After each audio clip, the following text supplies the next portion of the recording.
All right, so we're gonna get started. Firstly, let's talk about the homework last time. I just received the homework from George and Jenny, but not from Kevin or other students. I asked you guys to write something about the relationship development between Hagrid and Harry. We know that it was Harry who helped or rescued Harry from the hell from the Dursleys. But in the book two, their relationship was a little bit complicated, right? Sometimes they doubt each other, and finally, their relation became between them become much better. So, firstly, actually, what I expected from your student is that, Hagrid stick up for Harry. He know that Harry was not the heir of Slytherin. He didn't do those cruelties. He didn't kill or petrify those students, and he became really rude. He bustled over to the headmaster Dumbledore's office without knocking on the door first, only to prove that Harry was talking to him minutes ago. So Harry didn't do that terrible thing or petrify those students, right? And Harry was obviously moved, and then he went to the cabin to Hagrid's office, only find that Hagrid was going to be taken away to Azkaban. So, but he got the message, he got the hint that follow the lead from the spiders, and then he risked his and Ron both Harry and Ron risked their lives to follow the steps of spiders, and finally they got the message that Hagrid was innocent, and then Harry risked his life and finally proved that Hagrid was innocent, and so the relationship between them become more stable, or should I say, yeah, just much better. All right, so much for the homework, and then today we're gonna conclude the whole book, book two. So probably it's a little bit hasty, but I think it's fine because Christmas is just around the corner. You guys deserve the holiday, and maybe you should read freely at your own pace a little bit. All right, so chapter 15 is by the Aragog, the giant spider. So let's read together.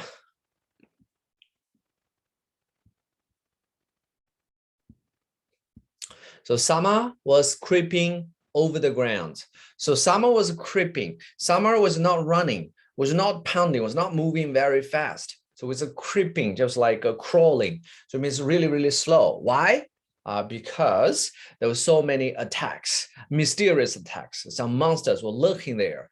So they were really scared. They hoped that the term could be over sooner so they could get leave here and went to their own home. So that's what they expected. So that's why Summer was creeping over the ground around the castle, sky and lake alike. So both the sky and lake turned periwinkle blue. What is periwinkle blue? It's just a kind of blue, okay? Periwinkle, if you translate in Chinese, probably you don't know what it is. It's just a name, just like William Shakespeare said, you call rose, 蔷薇 or 玫瑰, whatever, it doesn't matter. It's just a name, okay? My name is Robert, Roberto, or whatever. It's not that important. So this is a periwinkle. And in Harry Potter, we know J.K. Rowling is a wordsmith. He has a really large vocabulary. When we were talking about blue, we can talk about sky blue, navy blue, or forget-me blue, forget-me-not, 勿忘我. It's just a plant as well. That color shared by forget-me-not or periwinkle. In the future, in writing, you can use like sky blue, navy blue, or periwinkle blue. It doesn't make any difference actually for me. But probably the examiner will be impressed by your large vocabulary. And flowers large as cabbages, or flowers as large as cabbages, burst into bloom, into blossom in the greenhouses. So it's amazing, isn't it? The flower could be as big as a cabbage, but with no Hagrid visible, or without Hagrid visible. or with Hagrid invisible from the castle windows, because Hagrid was sent over to Azkaban, the hell for him. He suffered a lot of pain, unimaginable. So without Hagrid visible from the castle, Hagrid used to stride the ground with Fan at its heels, with a fan behind him. So in writing, maybe we will get used to some sentences like with Fan behind him, but you can say with Fan at his heels. Sometimes the dog will, touch your heel at the heels or beside the heels. The scene didn't look right to Harry. Harry was still, concerned about Hagrid, even though Hagrid was away. Sometimes deep inside, maybe Harry was a little bit, suspicious, or he made doubts whether Hagrid was, the guy who opened the Chamber of Secrets. But they are still friendship. Their relationship is still fast. 他们的关系仍然很稳固 ，fast, F-A-S-T. No better, in fact, than the inside of the castle. So probably the ground is no better than the inside of the castle. So both the outside and the inside were terrible, were like an ordeal. So here, no better than. No better than is different from not better than. If I'm not better than, maybe I am equal to you or I'm worse than you. But if I say I am no better than you, so both you and me are terrible. That's the real reason, real meaning of the no better than. Where things were so horribly wrong, like the inside of the castle was so horribly wrong. Until now, all the attacks occurred inside the castle, not outside the castle, right? So the second phrase we need to learn is no better than. No better than means all of them or both of them are terrible. For example, McDonald's in Australia, we say Macca's. Macca's is no better than KFC. So both of them are junk food.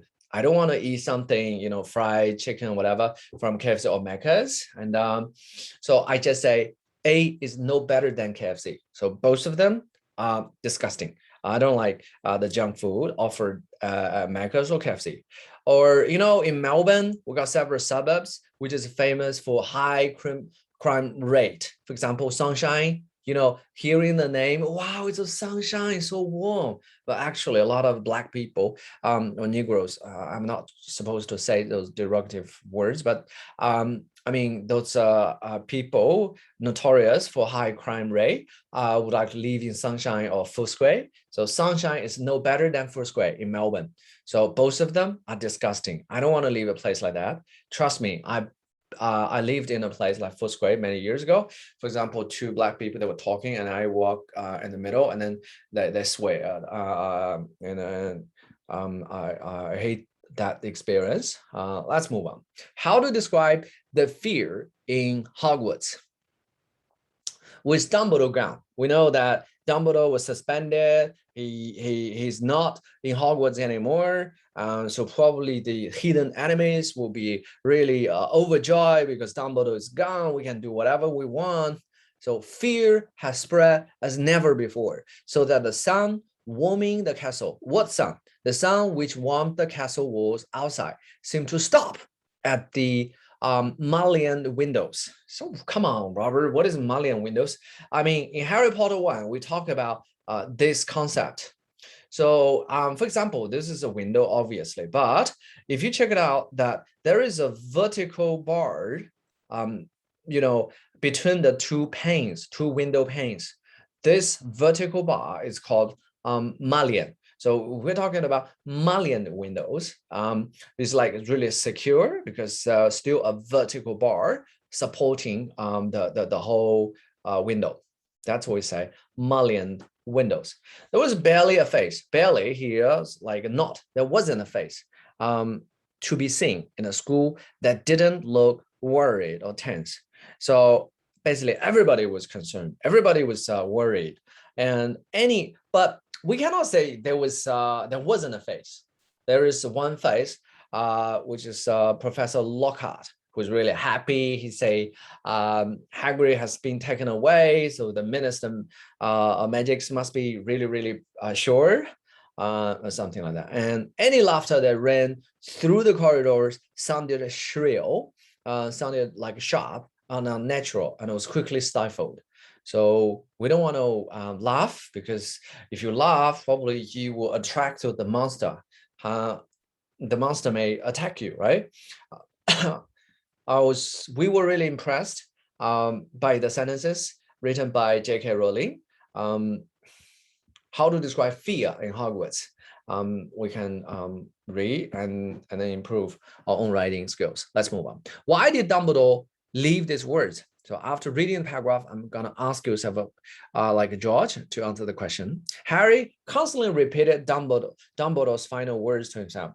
You know, in the last chapter, chapter 14, before Dumbledore was taken away, was suspended by Lucius Malfoy, he intentionally, deliberately said something aloud that I will be gone only if no one is loyal to me.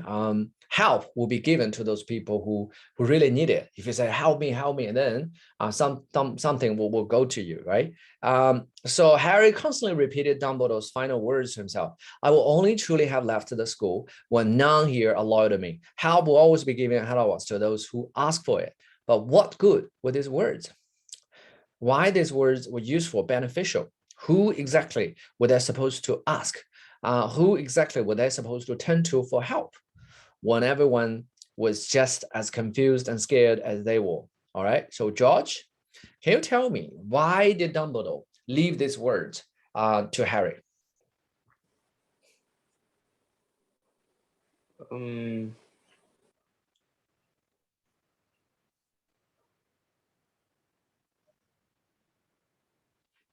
Okay.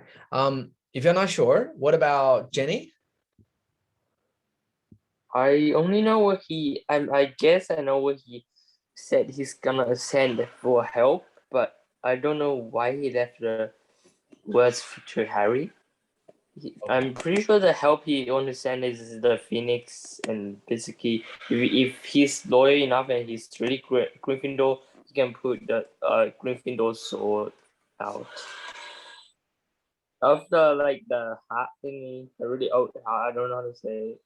Okay, sure. I think your answer is like 50 or 60% correct. Excellent. Let me tell you why how it works. If Harry is loyal to Dumbledore, and during the dialogue between him and Tom Riddle in Harry Potter book 2 chapter 17, and he keeps saying that Dumbledore is the greatest wizard of all time, not you, Tom Riddle, or something. And his words show that Harry is loyal to Dumbledore. And finally, he was trying to stop Tom Riddle. He said deep inside many times, help me, God, or something. These are the language that can be transmitted, just like those radio or messages, signals can be transmitted and can be received by the Phoenix. And then Phoenix fly here, and then before the Phoenix appears, he will sing a song and then send like the message back. So this is how Dumbledore sent help to Harry. That's if you truly believing help and ask for help, and those magical things in my office, just like the sorting hat, the Phoenix, and the Gryffindor sword will come to your help. That's my understanding.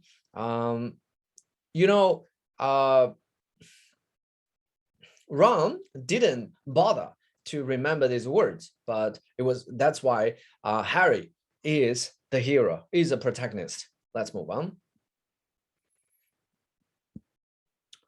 I got another question for you guys. Did Professor Snape want to be the headmaster? We know in this chapter 15, after Dumbledore, the headmaster is gone, and then that position is vacant. Who should be, the deputy principal or deputy headmaster? We know that it's Professor McGonagall or yeah, that's Professor McGonagall. But we know Malfoy likes their Professor Snape. Snape swept past Harry, making no comment about Hermione's empty seat or cauldron, because Snape didn't care about one particular student. That's Harry's opinion. Sir, said Malfoy loudly, why don't you apply for the headmaster's job? Now, Malfoy, said Snape, though he couldn't suppress a thin-lipped smile. If you smile, hey, and then your slip, your lip will move a little bit. Her lip or thin-lipped smile. Professor Dumbledore has only been suspended by the governor. Suspended, like you put it there and waiting for some proof. So it's not confirmed yet. I dare say he will be back with us soon enough. I mean, you guys must be knowing what the meaning of suspended. Let me show you. One of my students was suspected stealing iPad, and then he was suspended. Actually, he was just like, he said he was just touching the iPad in his friend's school bag, and then another student spotted that and reported to the teacher, and then he was suspended. If they got some evidence, some tangible, some evidence, for example, the surveillance camera or something, and then he will be expelled. But and then you know what? The student's father go to school and say, we have already got iPad. Why will my son steal your iPad, right? And then the teacher was convinced, and then his suspension was over. So suspend here, P and D, just like a hand there. We still need to wait for more confidence to surface. Okay, let's move on. Yeah, right, said Malfoy, smirking, laughing disgustingly, smirking, selfishly or smugly, smile smugly, satisfiedly. I expect you would have my father's vote because my father is the most influential governor of the board, like 12 members, and my father has the final say. If you wanted to apply for the job, I would tell father, you are the best teacher here. So here, father, mother, granny, grandma, were you trying to call your close family member? Normally, it should be in capital letters. The first letter should be in capital letters. Let's move on. Snape smirked as he swept off around the dungeon. So when we're talking about Malfoy or Snape, those people who Harry hated, they would like to use smirk, not just smile, not just laugh, but smirk. So laugh in a silly way and satisfied way. Let's move on. So Snape swept off around the dungeon, fortunately not spotting Seamus Finnegan, Harry Potter's doormate, who was pretending to vomit into cauldron. So it was Seamus Finnegan who told the dialogue to Harry. Let's move on. You know, last time we talked about a guy who is called Ernie. Ernie is the guy who always suspected Harry is the heir of Slytherin. It was Harry who killed and petrified so many students. I don't know whether you guys like Ernie at all, but I mean, I'll show you. And then after this paragraph, I would like Kevin to answer the question. Professor Sprout, the professor of the herbology, set them all to work pruning. Pruning is like cutting and trimming, make it tidy, beautiful. For example, I can prune the branches or the trees because some of the branches are dead or overgrown. So Professor Sprout asked them, set them all, set all the students to work pruning the, wow, come on. You know, when we come across some pronouns, we need to be confident. You know, there are over 1 million words in English. How can you possibly know all of them? So just try to understand what it is. That's fine. You know, I don't know what is a be senior, and I just know it's an adjective. And then shrivel. Shrivel, I know that is like become dead or something. Shrivel. In Harry Potter 1, we know the word shrivel. in Harry Potter, like chapter 4 or something, in a cabin on a sea, the fire shriveled. Vernon Dursley tried to start a fire in the fireplace, but the fire simply shriveled. And then fig. Fig is the fruit without flower. 无花果，果但没有开花。That's what we say fig. So I just know that, all right, that's kind of a fig. We know that some students do not have any knowledge about those flowers, plants. They say, come on, grape, orange, they wouldn't flower. Actually, all of them flower. For example, grape, firstly, they will have flower, they'll bloom, and then some bees will fly around, and then we're gonna have fruit. But there is only one fruit which does not need flower at all. That's what we say, 无花果 fig. Okay, so Harry went to tip an armful of withered stalks onto the compost heap and found himself face to face with Ernie, that guy. So tip, I can tip you, give you some money when I finish eating in a restaurant. But here, tip means like tilt. There is a tipping van or tipping truck. For example, they want to empty all the contents in a truck. That's what we say, tip. Harry tried to tilt or put an armful of withered stalks onto the compost heap. Compost, what is compost? It's kind of a excrement that we put in the soil, which can make the plants grow stronger, taller, tougher. That's what we say, compost. And found himself face to face with that guy, Ernie. Ernie took a deep breath. He was like, try to say something brave and said very formally, I just want to say, Harry, that I'm sorry I ever suspected you. I suspect that you were the guy, you were the criminal who behind all this. I know you would never take Hermione Granger, and apologize for all the stuff I said. Because in the last chapter, we know Hermione was petrified as well, so it shouldn't be Harry. We're all in the same boat now. We are in the same situation now, because I know you will never ever attack Hermione. So we are all students, we're all praised, we're all susceptible to the attack, right? Well, he held out a pudgy hand. What is pudgy? It's like a short and fat. So Ernie must be not that handsome. He should be a little bit pudgy boy, a little bit fat. And Harry shook it. Harry, unlike Ron, Ron, sometimes he would harbor a grudge deep inside and try to revenge. But Harry has got a big heart. He can accept so many things. Harry is just like a Christian who can forget about those wrongdoings against him. Okay, this is what we say, fig. Let's move on. So I'm gonna ask Kevin, do you like Ernie, the guy who suspected that it was Harry who did all the bad things? Do you like Ernie?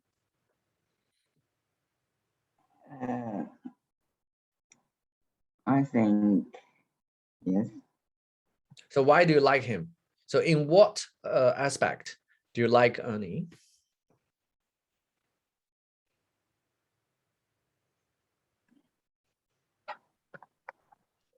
Kevin，你觉得你喜欢他，是不是？我说一些点啊，是不是？你觉得Ernie能够知错能改？你是不是想说这一点？ Yes, I think it is. Yeah, this is really important. We are human. We are not God. We may make some mistakes from time to time, but as long as when we make mistakes, yep, the mistake was made, and he was not there to say that it was his fault, and he asked for Harry's forgiveness. forgiveness. Yeah, forgiveness. Excellent. He apologized. Yes, exactly. A lot of people say, I'm brave, I can do this, I can do that. But in my mind, in my opinion, the best, or should I say, the 中文啊, should I say, The bravest person are those people who can accept their own mistakes. Okay, it's not the bravest person are not those people. Come on, I'm brave enough to kill a person. Are you brave? I'm brave. I can take my own life away. I can commit suicide. I can jump off a tall building. Actually, you could be a coward because you don't want to accept responsibility, right? So, I mean, for those people who are brave enough to jump off the high building, those real heroes, I mean, the bravest person are those people who can accept their own mistakes, and they can accept the mistakes in front of hundreds of people and ask for forgiveness, or they can say, apologize to people. That means they will get rid of their so-called like a face. I don't care about my my reputation. I would like to accept that I made a mistake before. So from this regard, I think Ernie is respectable. But let's move on. Ernie and his friend Hannah came to work at the same fig or shrivel fig as Harry and Ron. That Draco Malfoy character, that person, Draco Malfoy, said Ernie, breaking off dead twigs. So while he was doing this, he broke it. So he was like a violin or something. He seems very pleased about all this, doesn't he? Do you know, I think he might be Slytherin here. So what about Jenny? Do you still like Ernie? Have you got any friend in your circle or around you who behaves similar, who is always gossipy, who is so nosy, gossipy?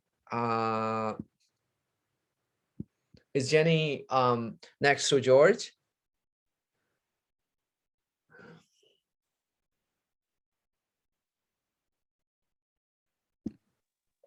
Wait, is this me or Jenny? I mean, George, is Jenny beside you? Yes. Can you open your own microphone? Yes, because Oh.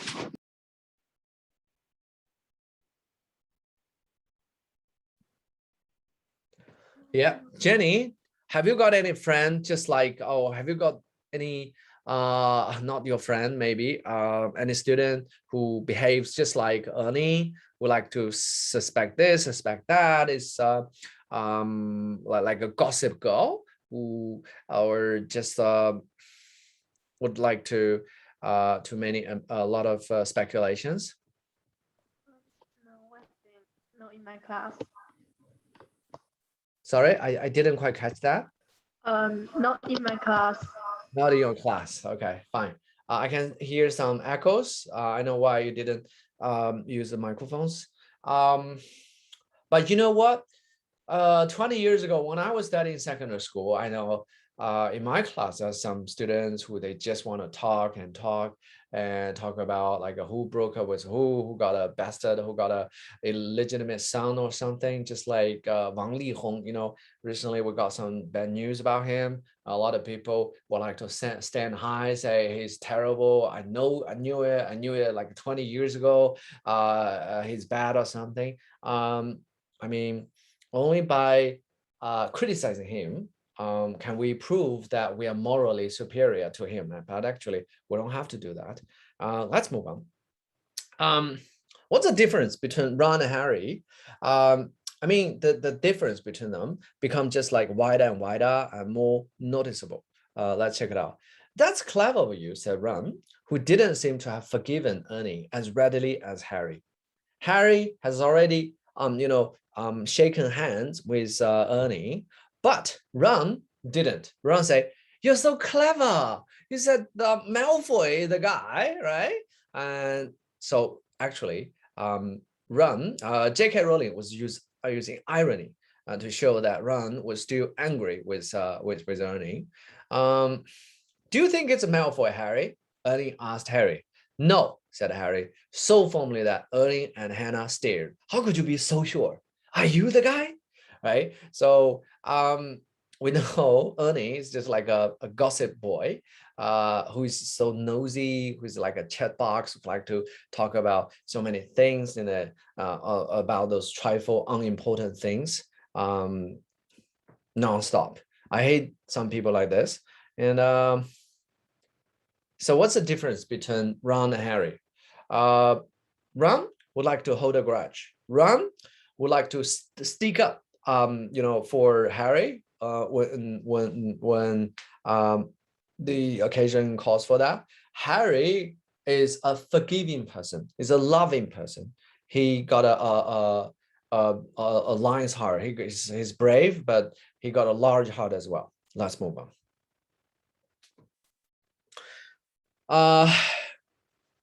Lockhart bounded into the room. Bound is like move fast. And the class stared at him.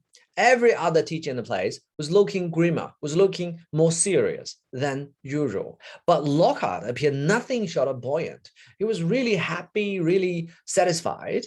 Come now, he cried, beaming around him. Why all these long faces? Why are you guys pulling a long face? People swapped exasperated looks. People look at each other. All of them are exasperated. They're concerned, but nobody answered.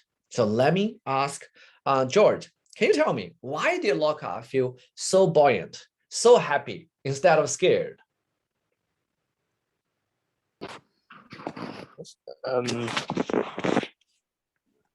First, I guess it's kind of what he always look like when something happens. Like it's like he don't know what's going on, and he's like put on a happy face instead of being scared.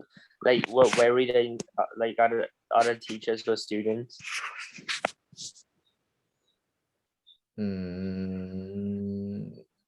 Kind of. George, my personal understanding that Lockhart has written or has pretended to have written so many books, about, overpower so many monsters, the Yeti, Gongsha, like a troll, mountain troll, so many things. And he bragged about himself, how powerful he is. He could overpower this, he can conquer that. If I were there, I would have, conquered or killed it, with my little, finger or something. So he would like to brag. If he continue to talk about it, how great, how powerful he is, sometimes deep inside, he will believe, he will buy the nonsense. He will think he is the greatest, wizard of all time. Many years ago, I got a colleague who has never been abroad before, but he always brag to students that I've been to USA, I've been to UK. One day, he even bought the nonsense. He asked his girlfriend, "Where's my passport?" And then his wife said, "You have never been abroad before. How could you possibly have a passport?" "How, really?" "Because I tell the lies for so many times that I believe myself." That I think that's one of the reasons why Lockhart feel so happy, because he said, "I have conquered so many monsters, right? I'm not scared of it." But actually, he is probably the least powerful professor in Hogwarts. Yes, George? Isn't he like bought the stories from other people and then erase the memories? Like he's like a liar. Yes, definitely. He's a liar. He the only thing that is proud of that he's like that oblivion like a spell. So you become oblivious, you will forget what you have done, and then he will claim that he himself has done all of the things. All right, let's move on. Of course, there are other reasons why did Lockhart feel buoyant. Based on J.K. Rowling, he think that Hagrid, Hagrid has been sent to Azkaban, so they should be safe. Don't you people realize that Lockhart, speaking slowly, as if they were all a bit dim? Are you dumb? Are you stupid or something? Why are you pulling so long faces? The danger has passed. There is no danger anymore. The culprit, the criminal, has been taken away. Says who? Said Dean Thomas loudly. He was protesting. It was like protesting. He was challenging the authority of Lockhart. My dear young man, the Minister of Magic wouldn't have taken Hagrid if he hadn't been 100%. So in Lockhart's opinion, the minister must be 100% sure.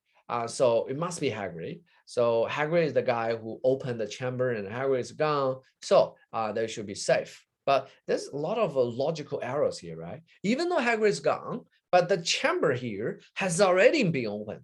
So there is still the possibility that more people will be killed or petrified, right?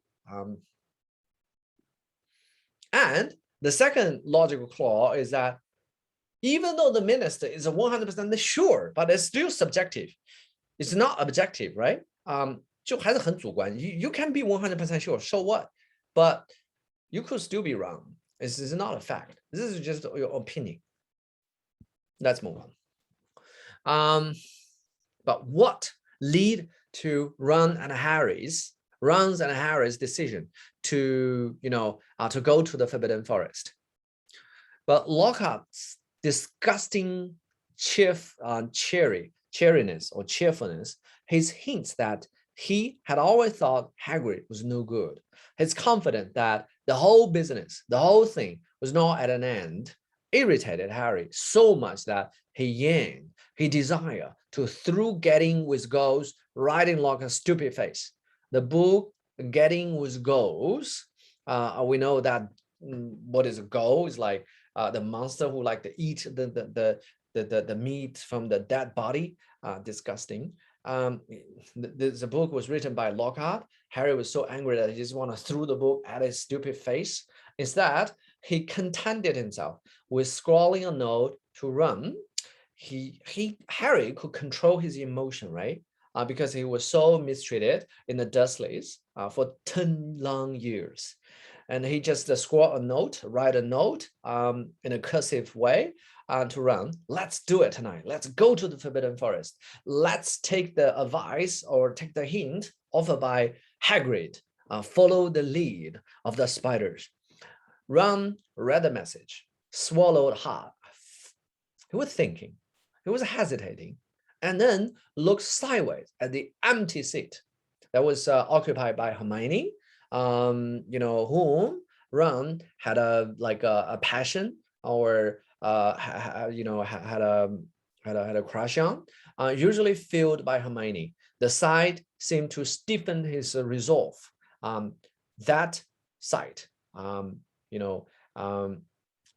caused him to make the final decision that let's do it tonight. Let's go to the Forbidden Forest, however risky it is. And he nodded. Let's move on. But how to describe the dark night in the forest? Just imagine if you were required to write something on the dark night in the forest. You say, hey, wow, it's pitch black. I cannot see anything. And then with my wand, I say Loomis or something. And then got the light. We just walk on and we found a spider. But it's not that, intriguing. It's not that, gripping. You cannot grip people's heart. How would J.K. Rowling write? Let's check it out. Okay, Ron sighed.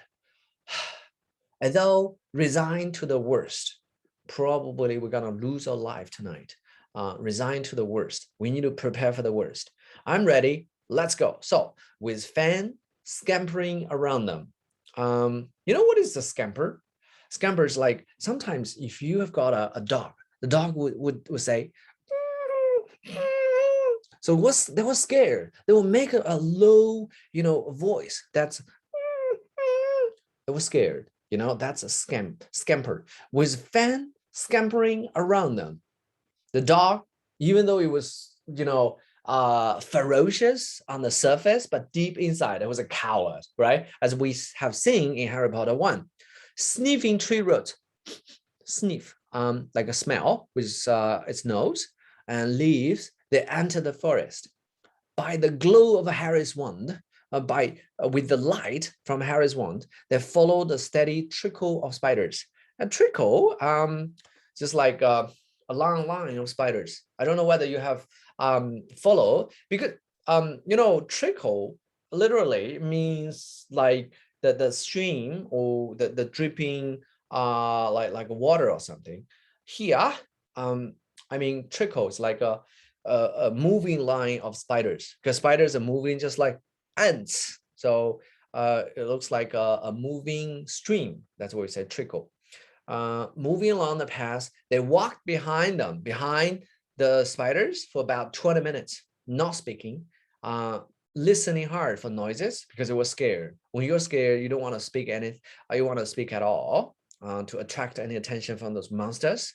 But other than they didn't speak at all, other than they just break the twigs. You know, twig is like a smaller branch which have already fallen on the ground. When you step on it, probably you will crush them, break the twigs, and the rustling leaves, 沙沙的声响, rustling leaves. Then when the trees had become thicker than ever, so that the stars overhead were no longer visible. When you look up, you cannot see any stars or moons. It's really pitch black, you know. And Harry's wand shone alone in a sea of dark. A sea of dark. Everything was covered in dark. They saw their spider guides leaving the path. You know, this is a trail. This is a path. Path or trail is like the not the road, but path. So like the trail trodden by so many people. It's just less dangerous, right? If you get off the path, probably it's really risky or dangerous. So will they leave the path? In Harry Potter 1, we know the giant Hagrid warned Harry not to walk off the path, right?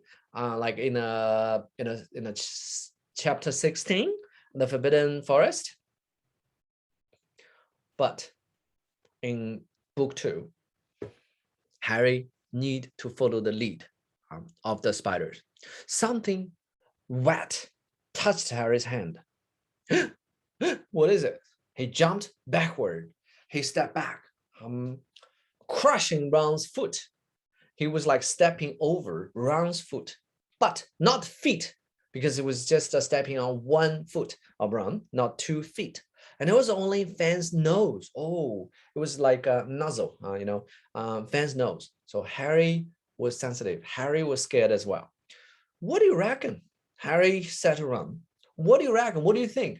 Do you think that we should still follow the lead of spiders? We should get off the road or off the path? Harry said to Ron, whose eyes he could just make out. The only thing that he could make out is the sparkling, shining eyes, because the eyes can reflect some light from the wand, reflecting the light from his wand. We have come this far, said Ron, so we should get off we should follow the lead of the spiders. Let's move on. How to describe walking in the forest at night? Firstly, please do not read the words. Just imagine how to describe walking in the forest at night. If I were the storyteller, I would say, if I was Harry, I will hold the wand ahead, lighting the way ahead, and I can see so many roots and stumps, right? I need to be careful, slowly, and then I would maybe zigzagging, this way or that way. Maybe I would write something like that. And sometimes I may bump into a branch or something, but that's it. How would J.K. Rowling, describe the situation? So they follow the darting shadow of the spiders. Darting. Have you ever played dots before? So spiders are moving fast. They are casting some shadows as well. They follow the darting shadows of the spiders. It's really scary. It's really creepy into the trees. They couldn't move very quickly now. There were tree roads and stumps in their way. Yes, barely visible in the near blackness because the trees were so thick that they can not see the moon or the stars. Harry could feel Fan's hot breath, disgusting on his hand. More than once, they had to stop so that Harry could crouch down and find spiders in the wonderlight, because he couldn't find anything. Probably there was undergrowth, which is really big, and the leaves are so big that they couldn't see the spiders. Let's move on. But after a while, they found a car. There was a light blazing, and Harry blundered. After run, blunders not walk so smoothly. You will trip over. You will be stopped by a stump or something. Blundered after run toward the light. Ron was before Harry because the car was Ron's father's car. He was leading the way. And then stumbling and tripping. Stumbling, just like a blundering, and tripping, like a falling over. A moment later, they had emerged into a clearing. What is a clearing? You know, in a forest, there is empty land on which there are no trees at all, or all trees have been cleared. That's what we say clearing, okay? See, clearing, it's like an empty land in the forest. Mr. Weasley's car was standing empty in the middle of a circle of thick trees on the roof of dense branches, its headlights ablaze. Ablaze means like on fire.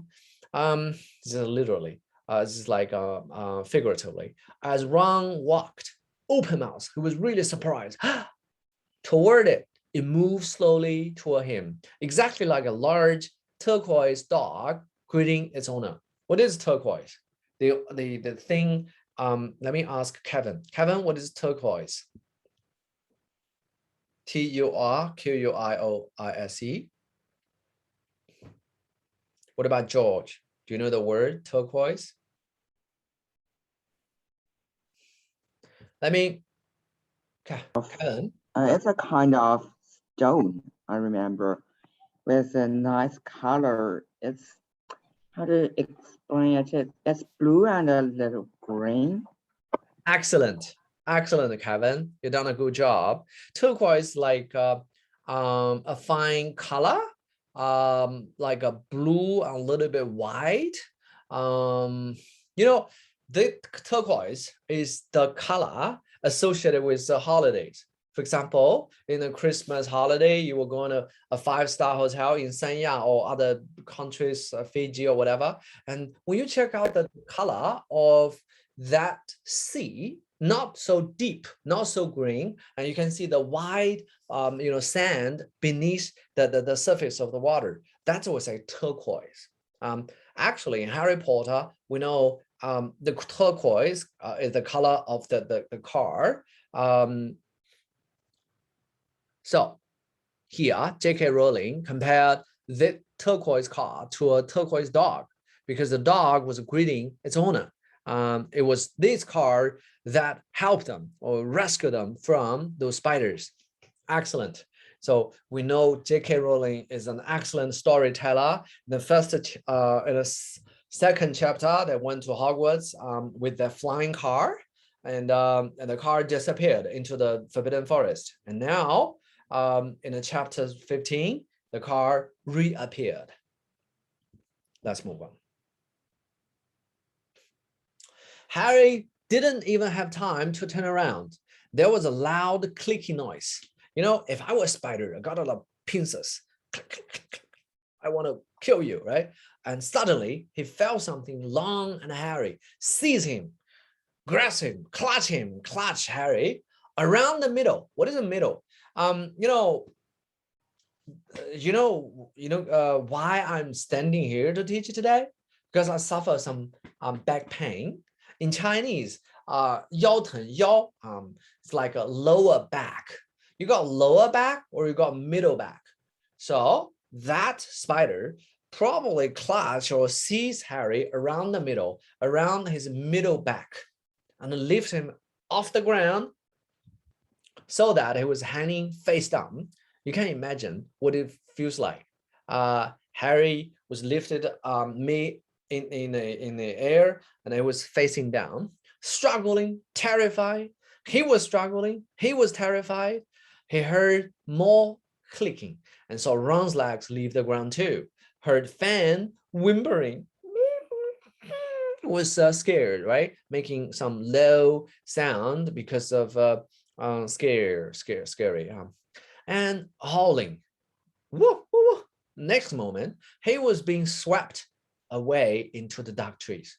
So Harry and Ron were captured by the spiders. But here is the question. Why did J.K. Rowling let the spiders attack Harry? George, what do you think? You know, Harry and Ron are supposed to be Hagrid's friends, since the giant spider Aragog great Hagrid's friends, so he should be friendly to Hagrid's friend. Why would that spider try to eat Harry and Ron? One I read is that the spider said something like he won't stop his children like to get Harry and Ron. Like some fresh meat just walk in, he won't let them out. Something like that. Yeah. And then he said goodbye, goodbye Hagrid's friends. Yeah, George, you're pretty familiar with the content of a Hagrid book, the text itself, but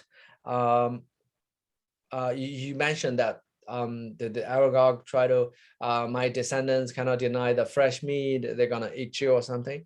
But what is the motive for J.K. Rowling? Why did he arrange everything like this? The only reason that come to my mind is that J.K. Rowling tried to make the story more exciting, because the spiders would try to attack Harry, and Harry and Ron, with the help of the car, they escaped. It's really scary, and everybody was standing on the edge of the seat. Come on, what's going on? What happens to Harry? Did Harry, get killed or something? So it could grip our heart. In novel, that's what we say, 探险叫做张力. So you try to pull the line and make the story more appealing, more gripping, more intriguing. That's what we do. For example, in movies, say A loves B, B loves A, so they fall in love with each other, they live happily ever after. So why would you read it, right? You're pretty familiar with Cinderella or something. So there must be some ups and downs, highs and lows. People something like a twist or something. Yes. Let's move on. Excellent. But how did they escape? Harry spin around the past tense of spin, feet away. A foot is like 30 centimeters. Feet away could be 60 or 90, I don't know. Towering above him was a solid wall of spiders. Click, click, click, click. I will try to catch you. There are many eyes, gleaming, shining weakly in an ugly black hat. Harry was scared. Don't forget that Harry was only like 13 years old, right? Or 12 years old. Even as he reached for his wand, Harry knew it was no good. There were too many of them. But as he tried to stand, ready to die fighting, Harry was a real Gryffindor. Harry was the only guy who could draw the sword from the Gryffindor, from the Sorting Hat. A loud, long note sounded, and a blaze of light flamed through the hollow. What is it? It's their car, right? So, but how to describe a car coming to their rescue? We know that in Harry Potter, everything has a soul. Everything is connected. The car is no exception. Mr. Weasley's car was thundering down the slope. Thundering, was making a lot of noise. Headlights glaring, with its headlights glaring, like a blinking angrily. Its horn screech, beep, like people were sounding the horn, knocking spiders aside because it was moving so fast. So a lot of spiders were knocking off the car and knocked aside. Knocked aside. Several snakes were thrown out, thrown onto their backs. What is onto their backs? The spiders were supposed to move like this. They got 8 legs, and then this way. They can try to move, but they couldn't.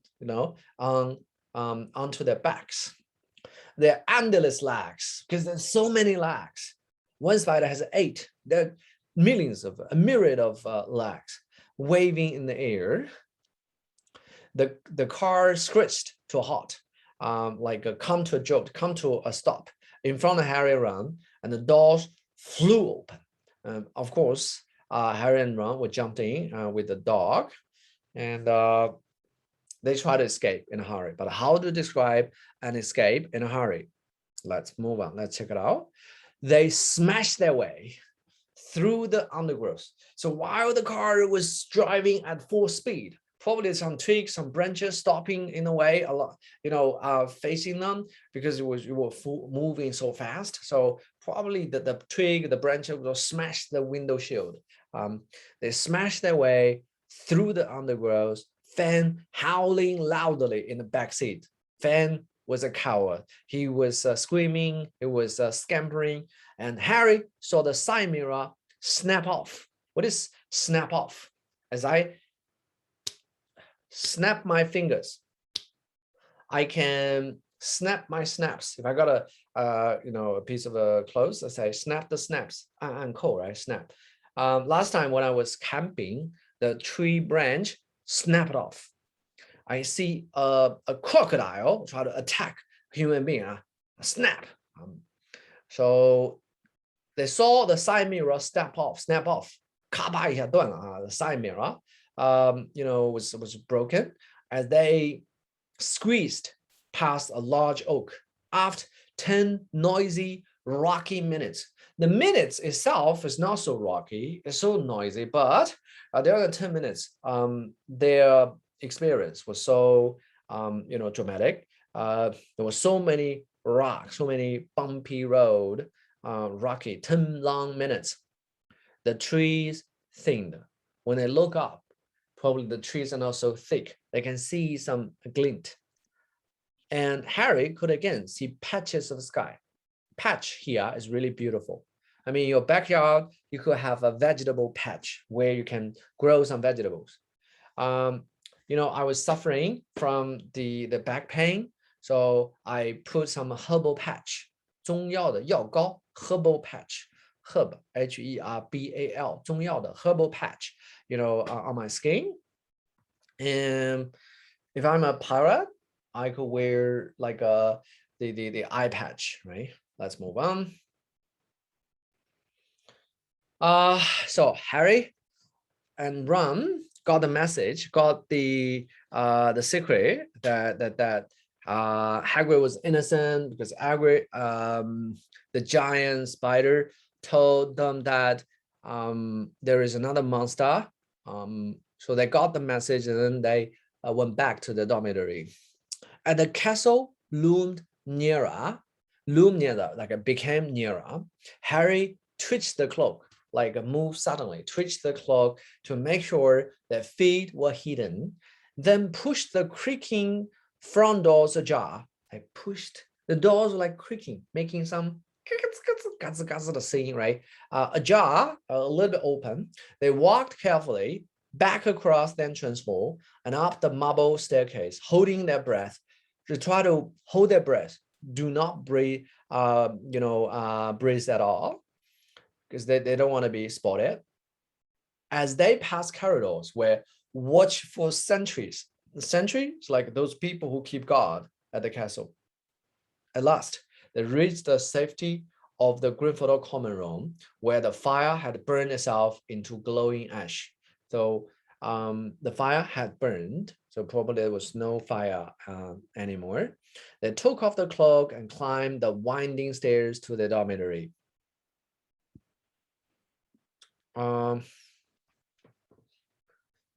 So, Kevin, if you were Ron and Harry after the long, dangerous, life-risking night, going back to your dormitory, what would be the first thing you do, Kevin? If you were Harry and Ron, what would you do? Sorry, please unmute. Well, I think I will hand them a cup of hot drink and say, so how are you guys feeling now? Yeah. Yeah. You know, sometimes reflecting myself, I say, if I were Ron or Harry, obviously I will go to bed and you know, I would take a deep breath. Oh, I was so relieved that we are back alive, you know, and then I will go to bed, and that's what I would do. But let's check out what Harry would do. Ron fell onto his bed without bothering to get undressed because Ron was so exhausted, right? And it was so physically tired and mentally tired, exhausted as well. Harry, however, didn't feel very sleepy. He sat on the edge of his four-poster. There's a big bed. It was four-poster. There's a canopy spreading on it, or some curtains, thinking hard about everything Aragog had said. This is the difference between Ron and Harry. Harry is smart. Harry has an eye for details. Harry is like persistent. Harry is friendly and has a loving heart, a larger heart. So, and then Harry suddenly had an inspiration. He was becoming drowsy. He would become sleepy when what seemed like the very last hope occurred to him, and he suddenly sat bolt upright, so straight that it looked like a boat. We call boat to the gate, a boat, like sit bolt upright. Run, he hissed through the, he was like speaking like a snake hiss, because he was not speaking you know, in a very loud voice, because he would probably, he would wake up all the other four you know, classmate dormitory dormmate yeah, dormmates. Let's move on. Or roommates, right? How to describe waking up suddenly? Ron woke with a yelp. What? Yelp, like a fence, like a dog, stared wildly around. What's going on?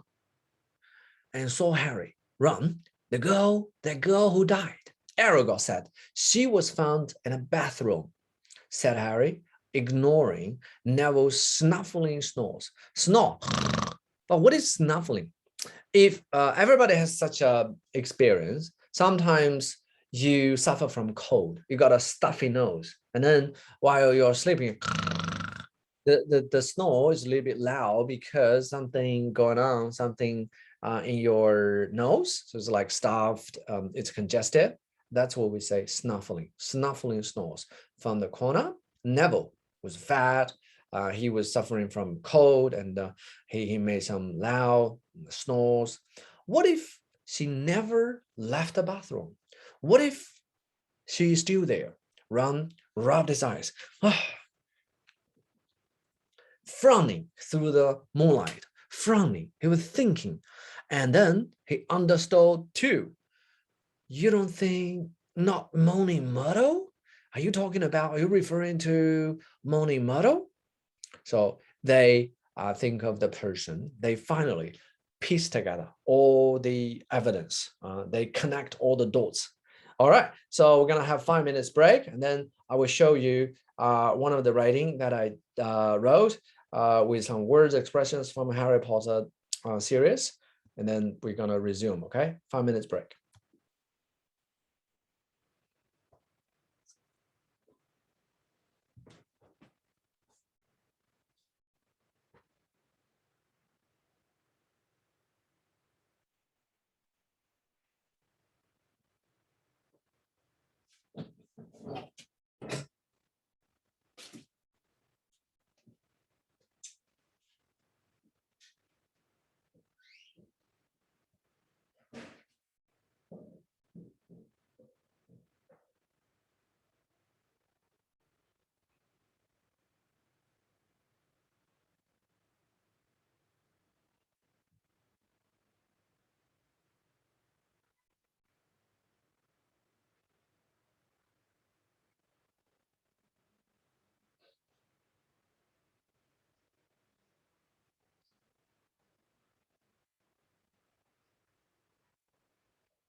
I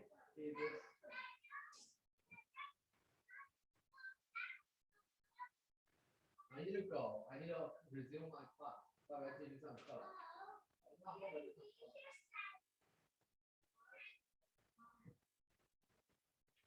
拜拜。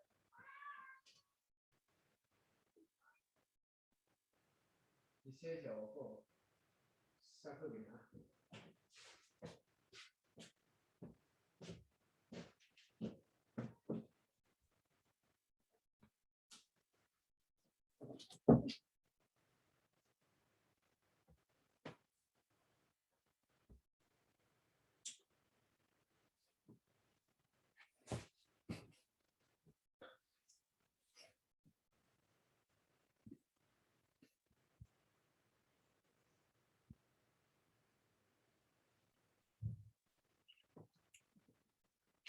Hey guys, are you back? If you are, just let me know.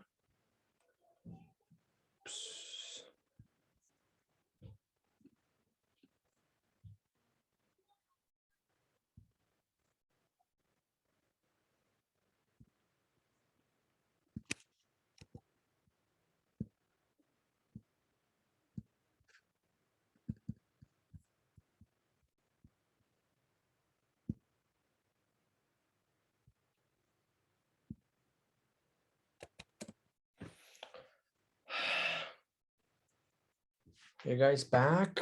I need to sit.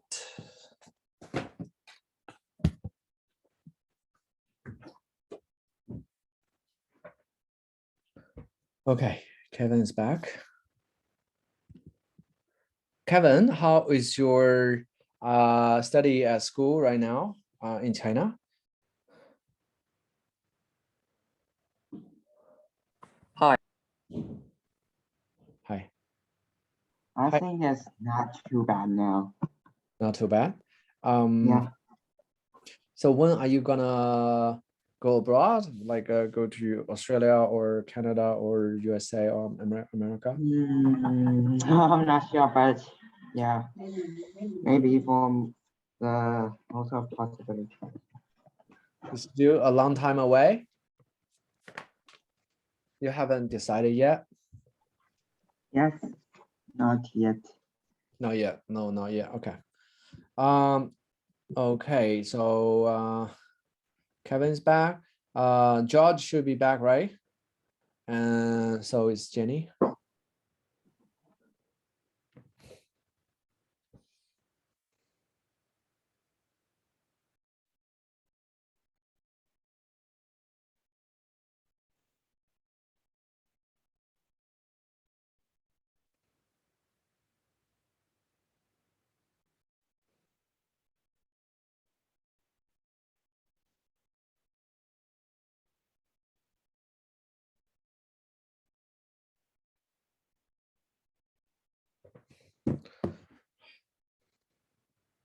Okay. I'm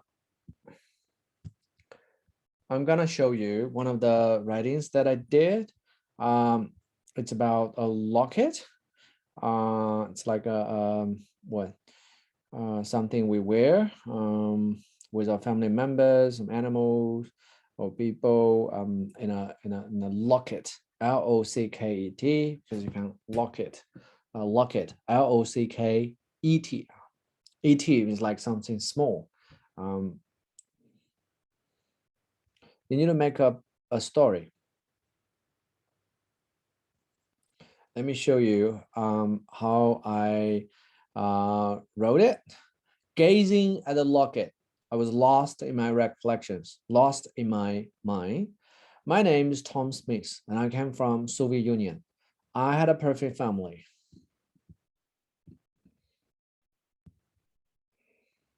No.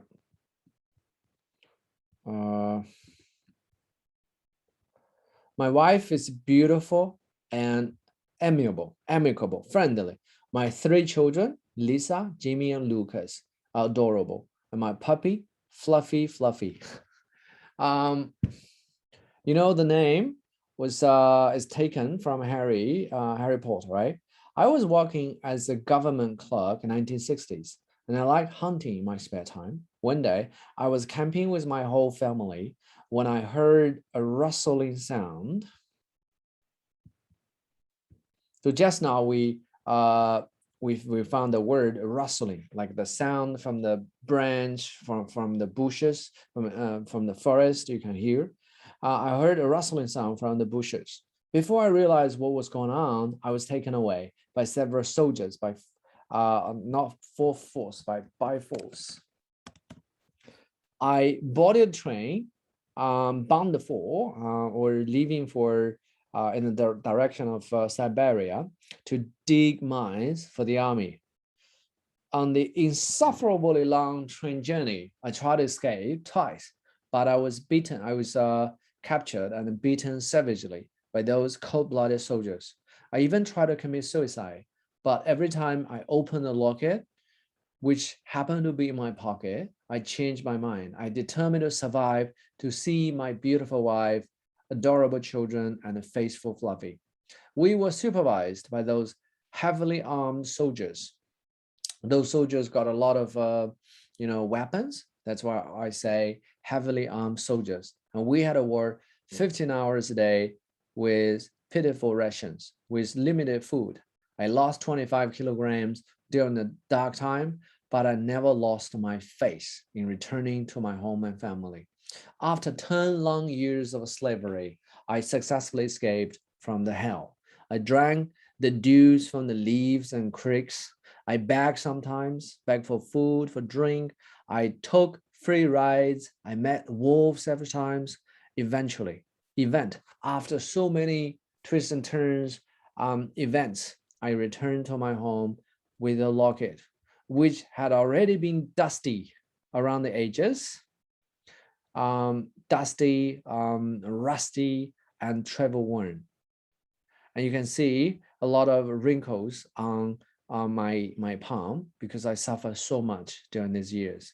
I just want to go back to see my beautiful children and the lovely dog. Okay, this is just the story that I made up. I use some of the names from Harry Potter. I use some of the words here like a rustling sound. So you just try to read Harry Potter more often. Okay, so much for this. Let's move on to chapter 16. So we got nearly 45 minutes later. We're going to cover chapter 16, 17, and 18. It's hard work, but it's it's fine. Let's move on. The Chamber of Secrets.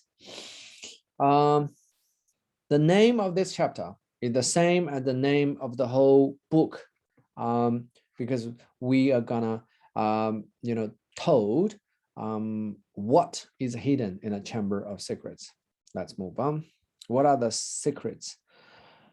It had been hard enough trying to look for spiders, right? So here it refers to trying to look for spiders had been hard enough, right? They almost, cost their lives. Escaping their teachers long enough to sneak into a girls' bathroom, the girls' bathroom, right next to the scene of the first attack, was going to be almost impossible. So something was going to be almost impossible. What is it? Escaping their teachers long enough to sneak into a girls' bathroom. This long phrase, this was going to be almost impossible. So the reason why I give you this paragraph, because even though they're two sentences, but they share one thing in common. That is, the subject is a clause, or is a phrase like doing. Trying to look for spiders had been hard, and escaping the teacher's line out was going to be impossible. So the subject here is a doing phrase. Let's move on. It had never occurred to Harry that there will be exams with the castle in this state, in this confusion, in this condition. They will still, be having exams. It had never occurred to Harry that. So here, it refers to the whole sentence. That there will be exams with the castle in this state had never occurred to Harry. Harry thought there wouldn't be any exams, but it turns out not the case. There was a great deal of mutinous muttering around the room.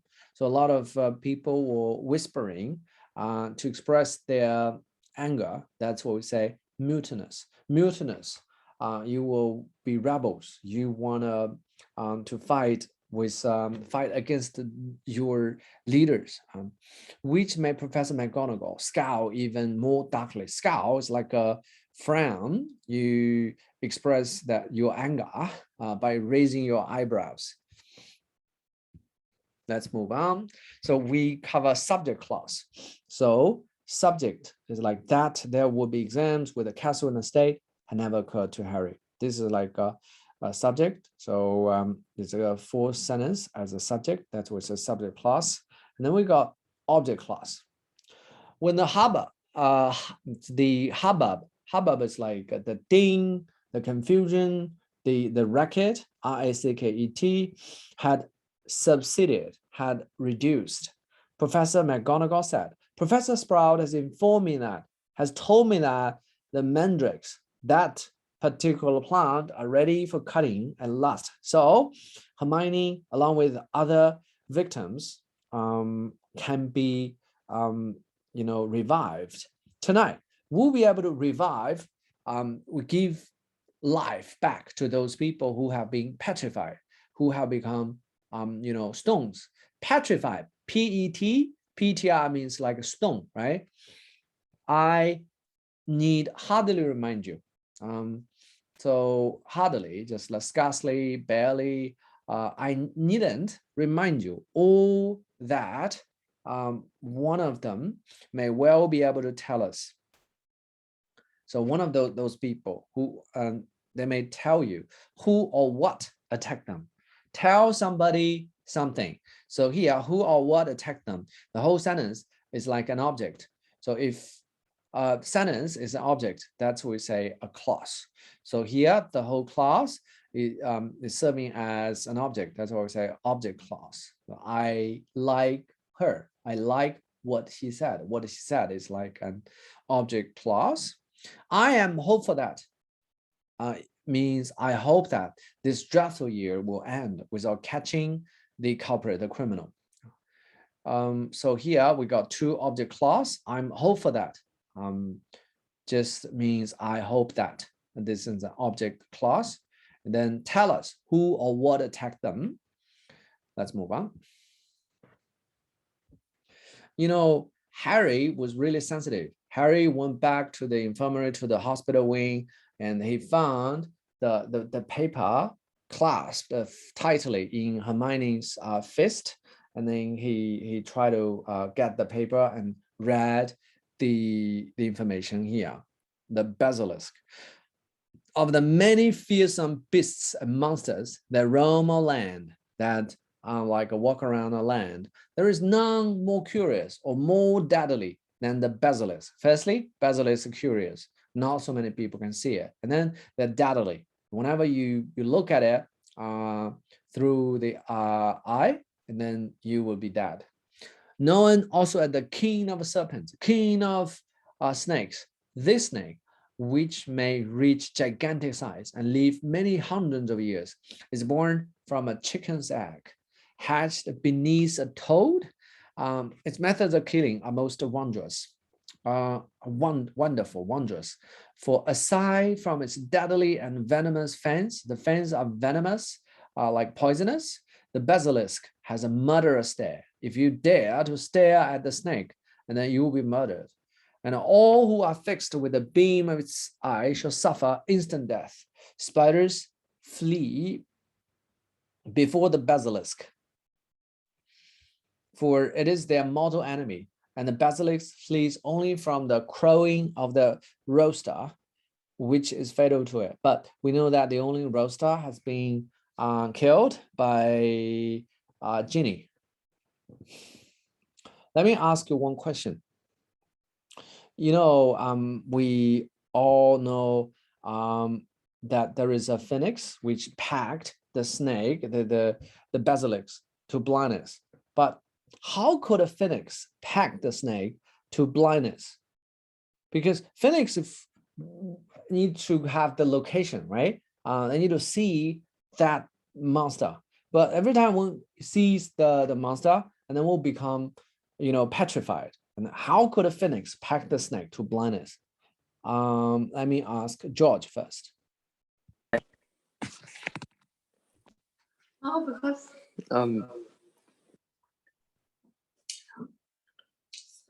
Every time when the phoenix try to see the snake in the eye, and the phoenix should have been petrified. But why did he make the snake become blind? I don't actually know the correct answer. Can Jenny answer it? Because Yeah. I think she knows. Okay.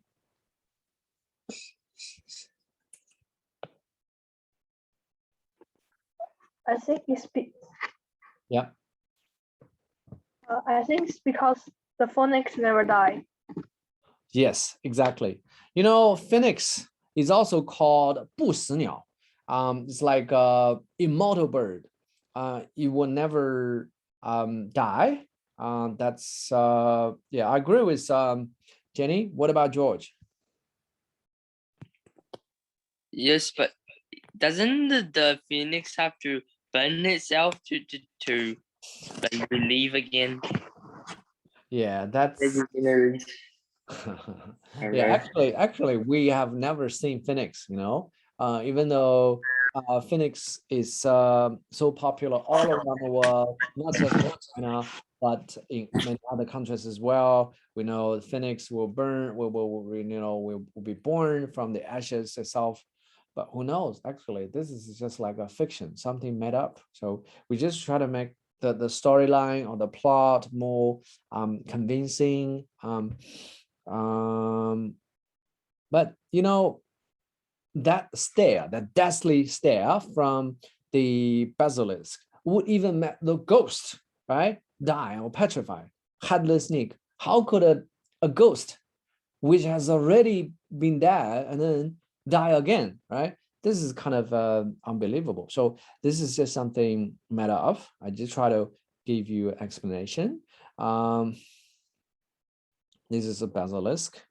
Actually, we have learned so many words about snakes, right? For example, snake, rattlesnake, the tail just moves frequently, and then the rattlesnake, pythons, and then Harry Potter one, we got boa constrictor, and then now we come to basilisk, a serpent. So in writing, you have so many choices. Let's move on.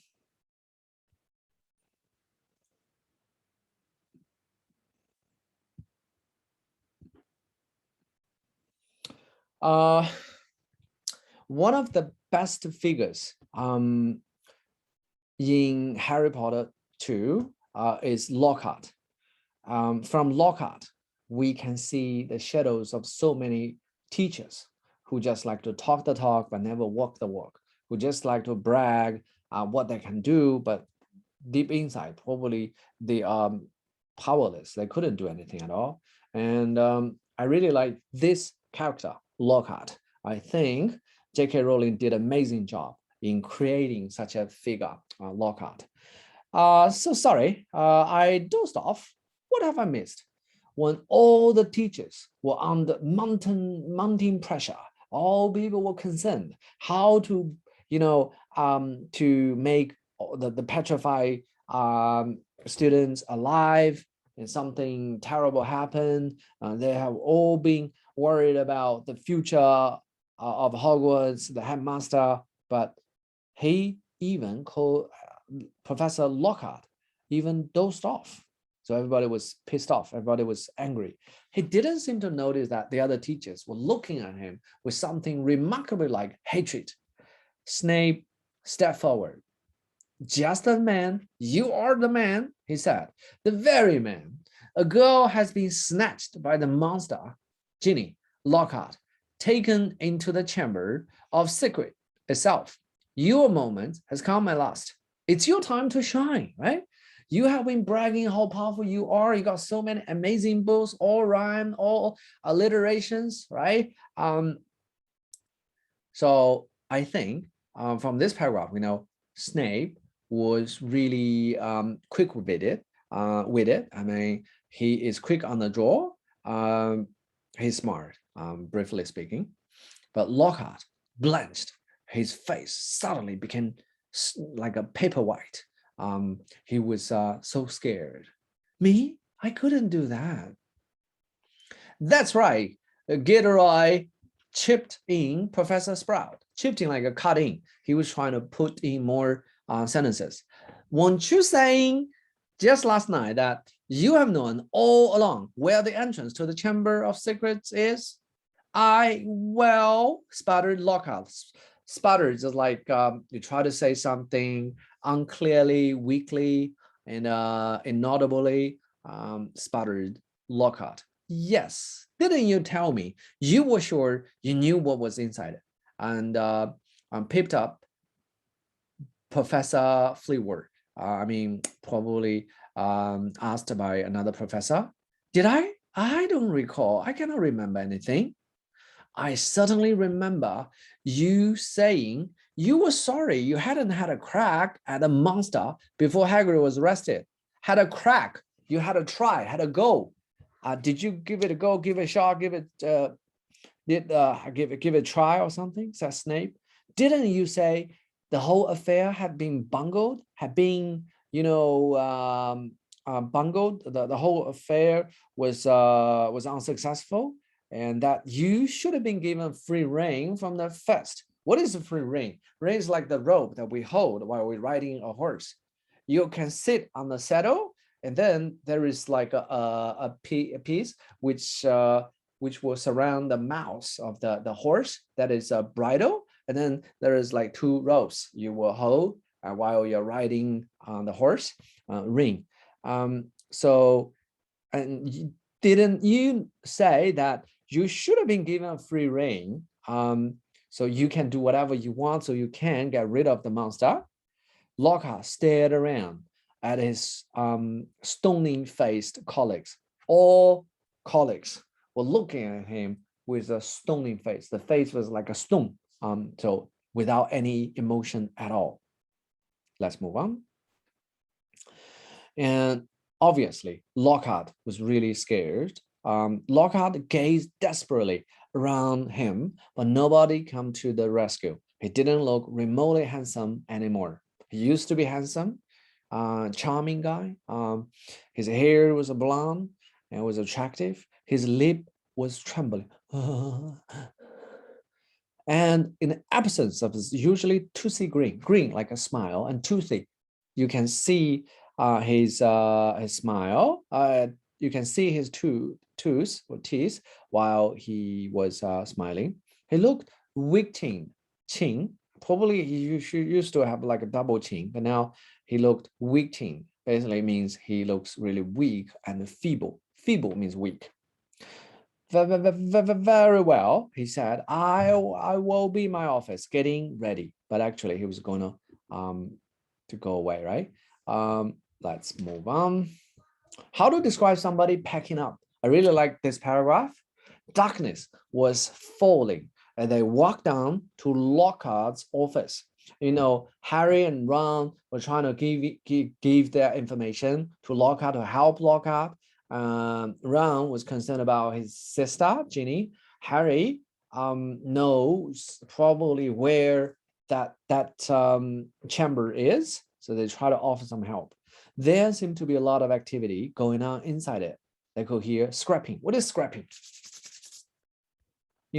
Skyscrapers, those tall buildings, really tall, they may scrap the sky. That's skyscrapers. So scrapping. If you are moving something, for example, you're dragging the trunks, so probably you can hear something scrapping. And then thumps. If you threw the trunk or bag onto the ground, that will make the sound of thumps. And then hurry footsteps. It was like in a hurry, he was trying to get this, get that, it was going away. So they could hear scrapping, thumps, and hurry footsteps. Excellent. Let's move on. But how to describe a person scared and dishonest? Let's check it out. Harry knocked, and there was a sudden silence. So obviously, the guy inside was alert. He was not prepared for some unexpected visitors. Then the door opened, but that just opened the tiniest crack. He was a little bit hesitant, scared, and saw one of Lockhart's eyes peering through it. "Oh, Mr. Potter, Mr. Weasley," he said, opening the door a bit wider. He was more confident. It was not those professor colleagues who push him to fight that monster. "I'm rather busy at the moment. If you will be quick," but he was trying to come up with some excuses. He was going away, right? And then how to describe like a person who is about to leave. His office had been almost completely stripped, so like completely empty. 2 large trunks stood open because he was packing up on the floor. Rose, jade green, lilac, midnight blue. Oh, come on, we got another blue. Had been hastily folded into one of them. Books were jumbled untidily into the other because he was in a hurry. He didn't have the time to put it in order. The photographs that had covered the walls were now crammed into boxes on the desk. "Are you going somewhere?" said Harry. Harry was smart. And then let me ask you one more interesting question. And then they were challenging Professor Lockhart, saying, "You are the professor of dark arts against like a dark arts professor, but how could you run away in this particular time?" "You mean you're running away?" said Harry disbelievingly. "After all that stuff you did in your books."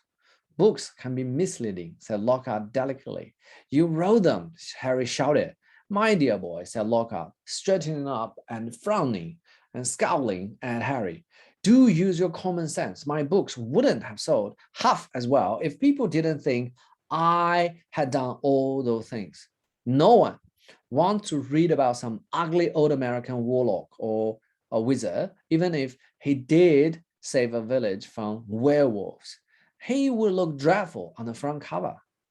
He is the guy who did it. I just, stole his ideas. No dress sense at all. He doesn't have any ideas about how to dress handsomely. And the witch who banished Bandam Banshee had a hairy chin. His chin got a lot of hair. It's not so beautiful, not so handsome. I mean, come on. How could you read books? Books can be misleading." That's what Lockhart said. So let me ask you this question. Kevin, do you think books are misleading? If books are misleading, why are we reading them at all?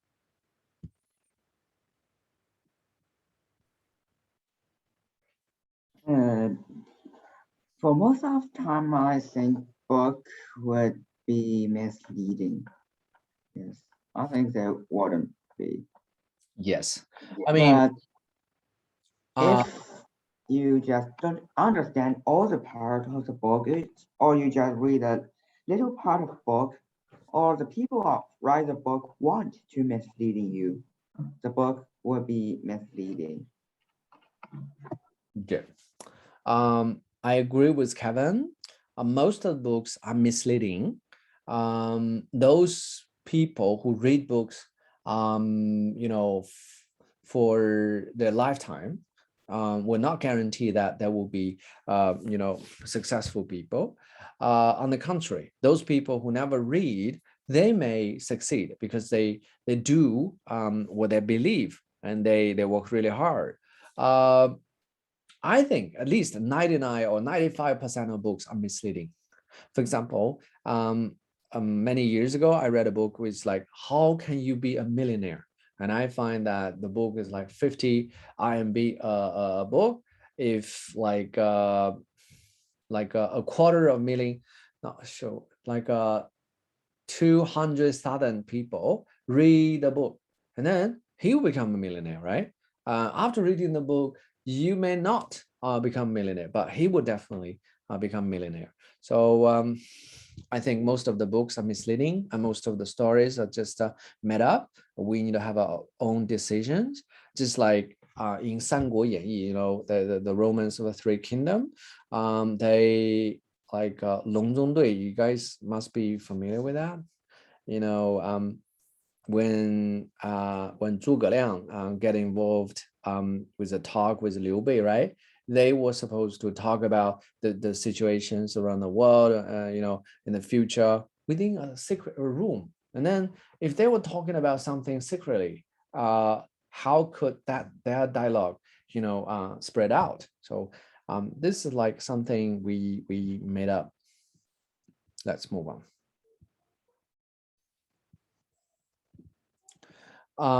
We know that Harry was quick on the draw. He was really fast in reaction when the Professor Lockhart tried to, you know, put a memory charm on both Harry and Ron. Harry was quicker, was faster, and though he got rid of Professor Lockhart's wand, then they forced Professor Lockhart to fight, to find that monster. And then how to describe the forced actions? There were so many actions and Lockhart was forced to do this. So let's check it out. Harry, sorry, should be Lockhart. Lockhart put his hand on the doorknob, not handle, but Ron and Harry both pointed their wands at him. Do it. You can go first. Ron snarled. Bow, snarled like growled, barked, said something angrily. White-faced, you know, Lockhart was really scared. Just now, his face blushed. Now he was white-faced and wonderless. He approached to get closer to the opening. Boys, his voice feeble, weak. Boys, what good will it do? Why should we go and find the monster? Harry jabbed him in the back, poked him in the back with one. Go, come on. No back. Lockhart slid his legs into the pipe. Slid. Early in the morning, we try to you know, put on the clothes. Firstly, you will slip your arms into the sleeve, right? You may slip your legs into the trousers. That's what I slip. Let's move on. Then finally, they drop down and they went to a secret chamber. So what does getting out of one's comfort zone feel like? Soon the distant noise of Ron straining to shift the rocks was gone. We know that there was like an explosion and a lot of rocks was holding up the passage, and Harry was miraculously at the front, but Ron and Professor Lockhart was staying back. So Harry decided to move on, but Ron was trying to shift the rocks. So the distant noise of Ron straining, working hard to shift, to move a little bit the rocks, that noise was gone. It means Harry was far ahead. The tunnel turned and turned again. Every nerve in Harry's body was tingling unpleasantly. Just imagine a 12-year-old boy who was moving secretly underground without any company and all dark. So what would you feel? Harry Potter was a real Gryffindor. He got a heart of a lion. He's really brave, fearless. He wanted the tunnel to, every nerve was tingling, was prickling. He wanted the tunnel to end, yet dreaded what he had. He wanted the tunnel to end, but he was scared what he would find when it did. When the tunnel ended, there was a serpent which will kill him, right? So this is the feeling that we may have when we are getting out of the comfort zone. Many years ago, when I first had my foot in Australia, when I drive around, I've never been that city before. I've never driven a car before. I was driving a brand new car, not brand new car, used car, but I've never driven before in a totally different country, totally different place. That feeling is exactly what J.K. Rowling wrote here. Every nerve in my body was tingling unpleasantly. I wanted the tunnel to end, but I scared. I dreaded what I would find when we did. And then at last, as Harry crept around another bend, he saw a solid wall ahead on which two entwined serpents. Entwine, we know twin. Twin, what is twin? We got twin brother, twin sister. Yin is like the prefix of the verb. So entwine, like they are connected together. They're just like a twin. This is what I show you. Two entwined serpents. They're like twins. They're exactly the same. They're identical, entwined. Let's move on. On the wall, two entwined serpents, snakes, were carved on the wall. Their eyes set with great glinting emeralds. Emeralds like the green, deep green. And there was like a green metal. Let's move on to chapter 17. The heir of Slytherin. So Harry finally was involved in a dialogue with Tom Riddle. He was standing at the end of a very long, dimly lit chamber. Towering stone pillars, entwined with more carved serpents, rose to support a ceiling. The ceiling was lost in darkness, casting long black shadows through the odd greenish gloom. Gloom is like a dark that filled the place. Actually, I was wondering, if it is so dark, why there would be shadows, right? Probably there was still a little bit light, the one light that Harry was holding. How would you describe a boy like this? You know, this is Tom Riddle. Let me ask a girl to describe. What do you think of Tom Riddle? Jenny, in writing, if you were required to describe this boy, how would you describe his appearance?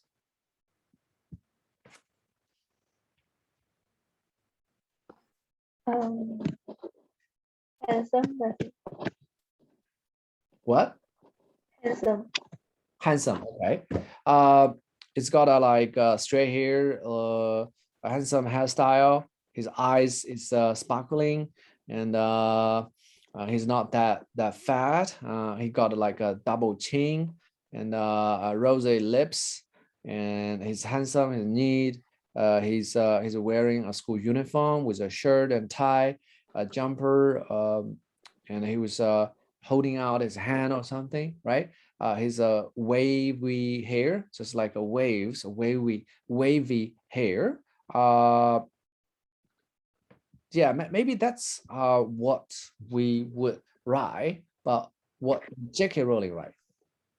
A tall black hair boy was leaning. Sorry, I was trying to get the pointer or the cursor. A tall black hair boy was leaning against the nearest pillar, watching. He was strangely blurred around the edges. You cannot see him clearly because he was not a person yet. As if Harry was looking at him through a misted window. But there was no mistaking him. There was no mistaking him. So it was impossible for Harry to mistake him for someone else. You are Tom Riddle. Riddle nodded, not taking his eyes off Harry's face. He was fixing his eyes on Harry. He was staring at Harry. Voldemort, said Riddle softly, is my past, my present, and my future, Harry Potter. I am Voldemort. I am the past of Voldemort. He pulled Harry's wand from his pocket and began to trace it through the air, writing 3 shimmering, shining words. So here, M is composed of a double N, and N, that will be M. So shimmering is like a shining. Tom Marvolo Riddle. Then he waved the wand once, and the letters of his name rearranged themselves. I am Lord Voldemort. So they share the same letters, but the order is different. Tom Marvolo, if you're interested, you can do a puzzle like this. I am Lord Voldemort. You know, in writing, that's what we say anagram. Grams like writing. Anna, A-N and A, they are similar. You put it the other way. That's what we say anagram. A word or phrase that is made by changing the order of the letters in another word or phrase. Silent is an anagram of listen. Silent and listen. They have the same letters, but in different order.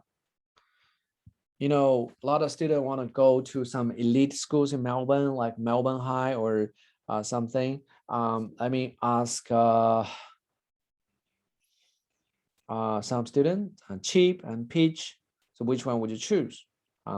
CHEAP, CHEAP, right? We must find a word which has LARGE, but in total different order. We all know that should be regal, someone doing that, right? So this is anagram. Just like in Chinese, we say 理财财理你不理财财不理你熊猫多年前叫猫熊 right 你不观世界哪有世界观 you don't travel around the world how could you possibly have the outlook of the world right there are other excellent novels like Da Vinci Code. I would strongly recommend you guys to read it in the summer vacation or in the Christmas in Australia, maybe in China's winter vacation. And Da Vinci Code is like all time my favorite. And there's some anagrams in Da Vinci Code in the book because Da Vinci was trying to say something, just like Hagrid or Dumbledore trying to giving Harry and Ron some hints. For example, one person was killed, but his body was with some signs saying, "Oh, draconian devil! Oh, serious, harsh devil!" Actually means Leonardo da Vinci. And we all know Mona Lisa, but when another guy died, there were some words carved in his skin saying, "Oh, lame saint," the Mona Lisa. And then So Dark the Corner Man, Madonna of the Rocks, 岩间圣母, just like a name, a famous painting. He was trying to tell the symbologist of Harvard University to find some secrets. Okay, let's move on. So how do you describe the phoenix?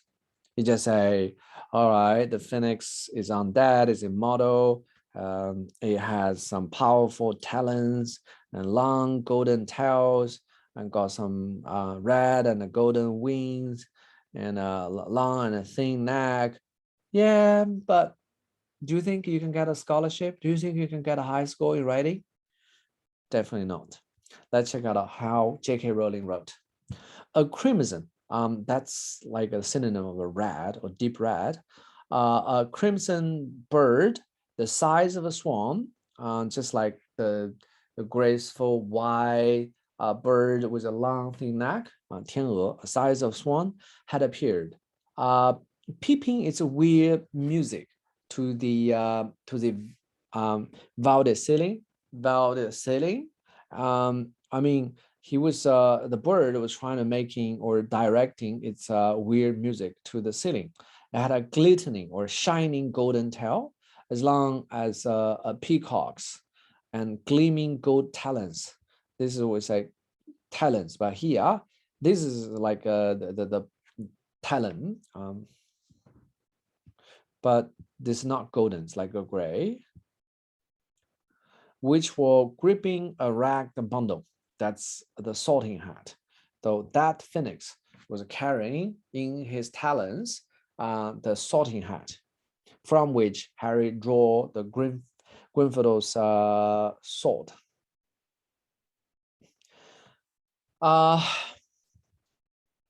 What are the differences between Harry and Tom Riddle? You know, Tom Riddle always say we are similar. Both of us are, you know, half blood, and both of us, we're orphans or something. Let's read the paragraph and then we try to answer the question. What are the differences between Harry and Tom Riddle? So, your mother died to save you. Yes, that's a powerful counter charm.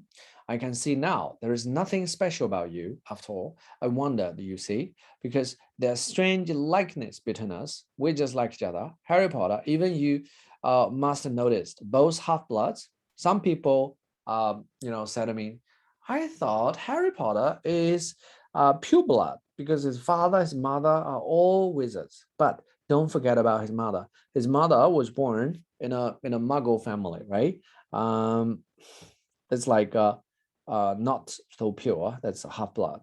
Orphans. Both your father, both our fathers, father and mother died when we were very very young. So both of us were orphans. Both of us were raised by Muggles. Probably the only two puzzle mouth to come to Hogwarts since the great Slytherin himself. We even look something alike, but after all, it was merely a lucky chance that saved you from me. That's all I want to know. I want to kill you tonight. George, what do you think is the real, or what are the real differences between Harry and Riddle? They're all orphans, they were all raised by Muggles, by why they turn out to be so different. Harry is more like kind heart than like Voldemort. If anything you disagree with him, he just kill you. And Harry chooses to be in Gryffindor. Okay, Harry's choice. Harry's kind-hearted. Do you ever think that Voldemort could be kind-hearted? He could if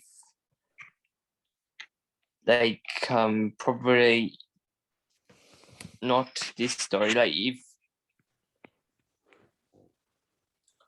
if his grandfather maybe treated, I don't know, her mom better or something. It could be, but the chance is very small. Yeah. I want to say something about my opinions. There are a lot of differences between Harry and Tom Riddle, but the basic one is Harry's father and mother died to protect Harry, but Tom Riddle's father and mother deliberately, willingly to ignore Tom Riddle. So this is the basic difference. I read some interviews or watched some interviews about those people who have been given away or who had been abandoned by their parents. The moment when I knew that they were given away by their biological father or mother, they were heartbroken. They say they were not loved by anybody, and they don't know the meaning of their life. And the other day I saw an interview about a handsome a rich guy that dated a beautiful model, and then they give they had a relationship, and then that girl was pregnant, but the boy the gentleman, the rich guy, went away, and then the girl had nothing to do, but he thought the life was innocent. She gave birth to the baby, but gave the baby away at the age of when she was only 19 years old. She was a girl, and the girl she was like in Scotland, and the girl was sent to Australia and then became a world surfing champion in Australia. And one day, like 20 years later, when she became a world champion, her mother called from Scotland saying, "I am your mother." And she was she couldn't accept it, and then she went to his father, and the father said, yeah, that's the truth, but we kept you from the truth. We don't want you to feel hurt. You know, when hearing the news, those people will be heartbroken, right? So if I were Tom Riddle, just imagine my dad abandoned my mom even before I was born. I was in my mom's you know, tummy, and then after I was born, my mommy you know, tried to get rid of me, or simply ignore me and killed herself. So I couldn't feel love at all. Why should I leave? And then Tom Riddle was raised up in an orphanage. You know, in an orphanage, no, you know, staff will really love Tom Riddle. So all that he felt was like a bully, right? He was bullied all the time because he was short, he was young, he was thin, and I mean, that's Tom Riddle's choice. Harry chose to be kind, right? Just as Professor Dumbledore said, it's your choice will decide who you are. Let's move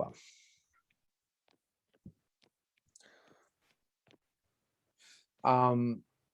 For a split second, both Harry and Riddle, one still raised. They were like dueling with each other. Then, without thinking, without considering, though he had meant to do it all alone, Harry seized the basilisk fan on the floor next to him and plunged it straight into the heart of the book. So from this paragraph, I know that Harry is really smart, right? Even though you can hurt like the spirit of Tom Riddle, but you cannot kill him.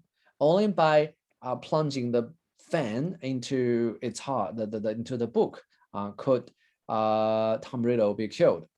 So from this, we know Harry is really the hero. Harry is so much better than all the other people, especially Ron, who is so inferior to Harry in this book, I think, Harry Potter book 2. I try to summarize why is Harry the hero or protagonist in book 2? Why is it not called Ron or Dumbledore? Firstly, Harry is quick on the draw. You know, Harry could disarm Lockhart. He could be faster than the professor, and he has a sharp eye. He found the paper in Hermione's hand, right? And he has a group of friends who can help him, just like Hermione. Even though Harry has a sharp eye, but Harry doesn't have an inquiring mind like a Hermione, who do research in the library. And he also got help from Ron. Without Ron's help, Harry could never ever, you know, succeed in the Forbidden Forest. And he's a puzzleton. He can understand some information. For example, he can hear the serpents or basilisk. He's brave. He can trace the spiders. For example, George or Kevin or Jenny, I tell you that in the dead of night, you need to go to the thick forest, try to trace some spiders. Will you be brave enough to go? Probably not. I'm not that brave. He shows amazing logic. You know, it is Harry who puts all the information or the evidence or connect all the dots. He knows why there's so many people who have been petrified. He shows amazing logic, right? And he was helped by Professor Dumbledore. I think Professor Dumbledore is a really big boss here. He got so many amazing weapons. For example, the Phoenix with the tears. The Phoenix can carry them away, and they have got the Gryffindor sword. That's why he can, you know, kill the monster. Let's move on. So how to describe the death of a book? This is really imaginative. How could a book die, right? There was a long, dreadful, piercing scream. Ink spurted out of the diary in torrents, because for these 50 years, so many inks were absorbed into the book, right? So streaming over Harry's hands, flooding the floor, Riddle was writhing. and twisting, screaming, and flailing. And then what is a flail? Flail, just like in Harry Potter 1, 他们从那个隧道掉下来，你还记得吗？被那个植被捆住的时候，他就在那打呀，噼里啪啦打，那个叫做 flail。好，我们看一下 ，Let's move on to the last chapter, chapter 18, Dobby's reward. I will finish pretty soon. For a moment, there was silence as Harry, Ron, Ginny, and Lockhart stood in the doorway, covered in the muck and the slime, something sticky. In Harry's case, blood. And there was a scream. Everybody was like hopeless. They don't know, clueless. They don't know where they should go, where Harry, Ron, or Ginny were. It was Mrs. Weasley, who had been sitting crying in front of the fire. She leapt to her feet. She tried to stand up, closely followed by Mr. Weasley, and both of them flung or threw themselves on their daughter, tried to hug their daughter. Let's talk about the number one, bad guy, bad egg, or we say the super villain, Lucius Malfoy. Lucius Malfoy stood there, fury in his face and covering behind his legs, heavily wrapped in bandages. Was Dobby? Good evening, Lucius, said Dumbledore pleasantly. So let me ask some questions about Lucius Malfoy. Kevin, can you tell me what did Lucius Malfoy do, or what Lucius Malfoy, had done in book 2?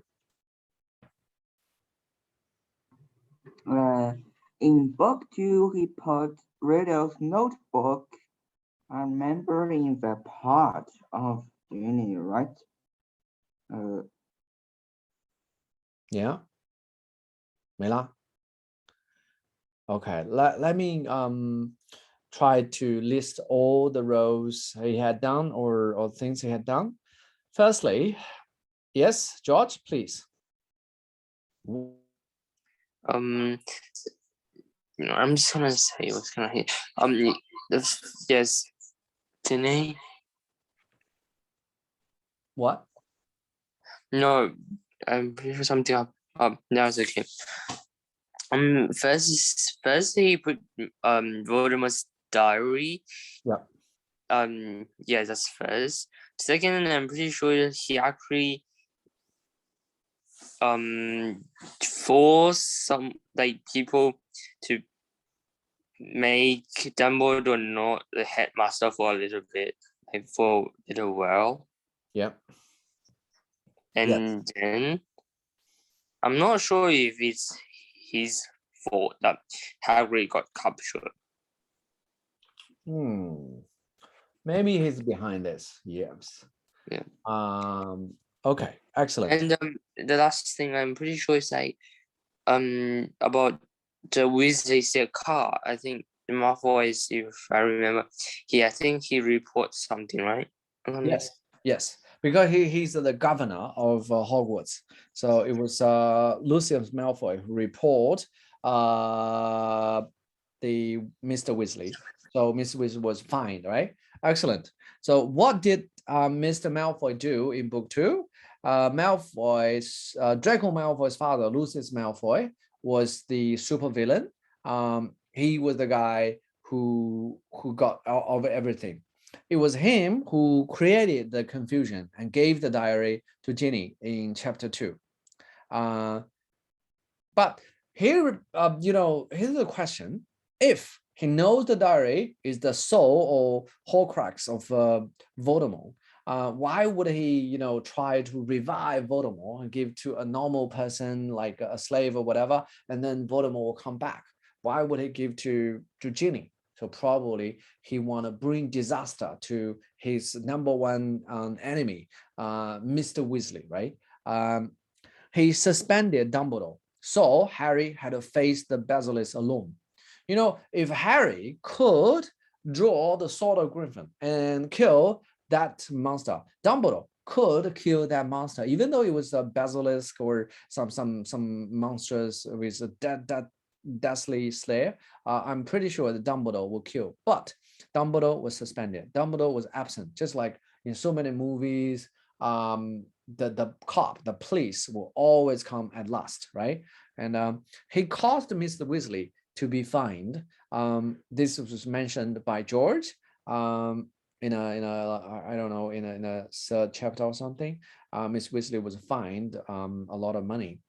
He hoped that Arthur Weasley and the Muggle Protection Act to be overthrown. Just imagine if Harry didn't find the diary, so probably everybody would know that, okay, it was Ginny who opened the chamber, and Ginny was Arthur Weasley's daughter, and how could she do something to kill so many those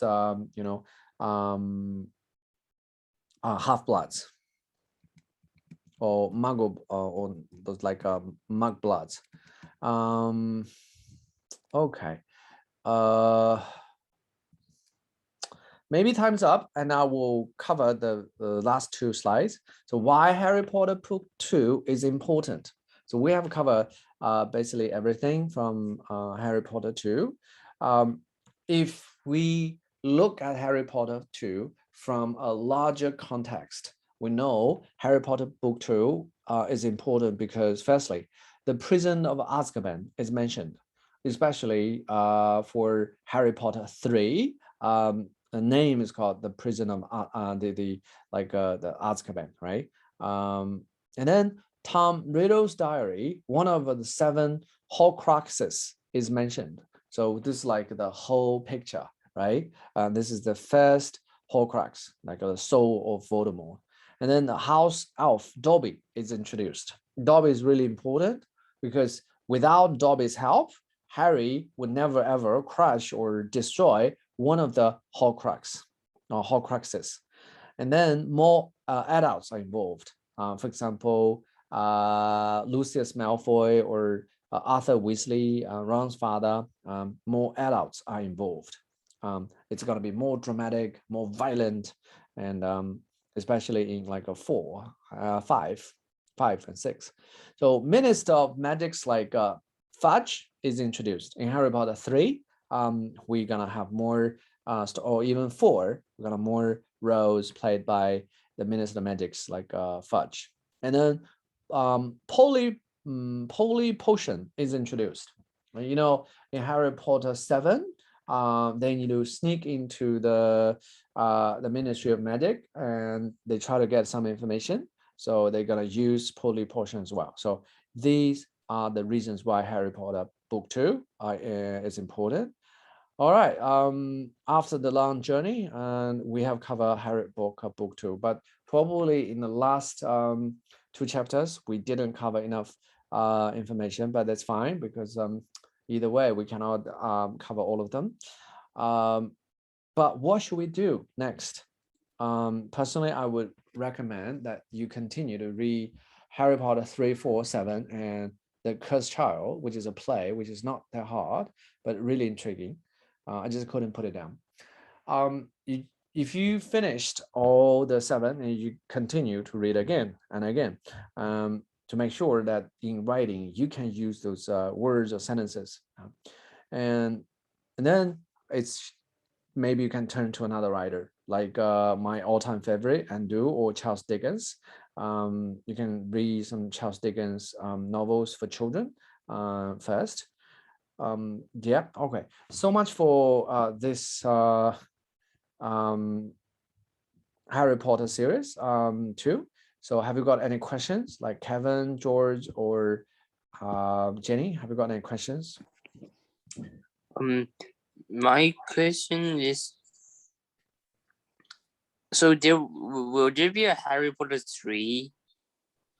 Yes, we would, but probably after after 1 to 2 weeks, because I recently am suffering the back pain, and it's like a holiday and 7 days until Christmas.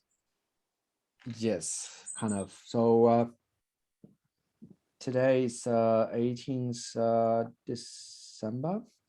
Maybe at the end of December, I may have Harry Potter 3. George, are you interested in Harry Potter 3? Yes, I think Harry Potter 3 and Harry Potter 1 is like the two favorite Harry Potter books. Yes, exactly. Harry Potter 3. Personally, I it's my favorite because the time turner, the plot is more subtle. Yeah, Harry Potter 3 is great.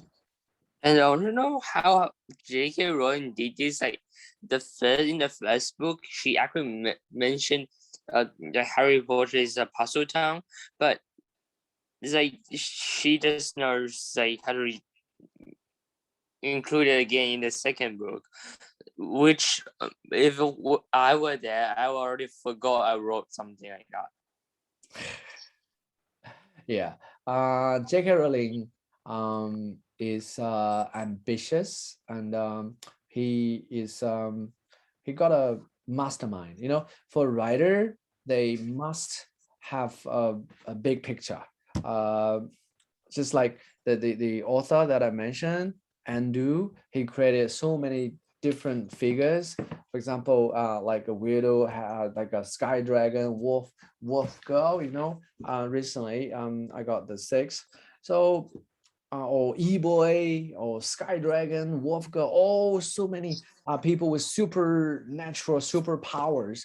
So one day they will come together, just like a Marvel, just like Disney. You know, they will come together like the Revengers. You know, I mean, he is really aspiring. He got a big dream. So just like J.K. Rowling. When we read Harry Potter 2, we find, okay, this is like a criminal novel because it was Harry who connect all the doors, who petrified all the students, who is the real killer.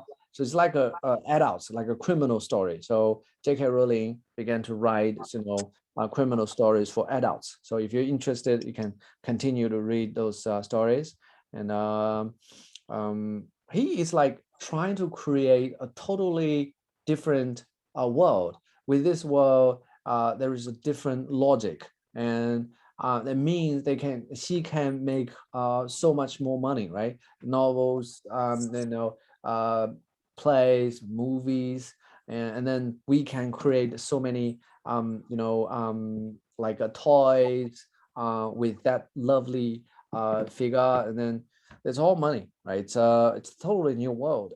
And when we start to write something, firstly, we need to have a mind map. We know where we're going, what kind of character we try to create.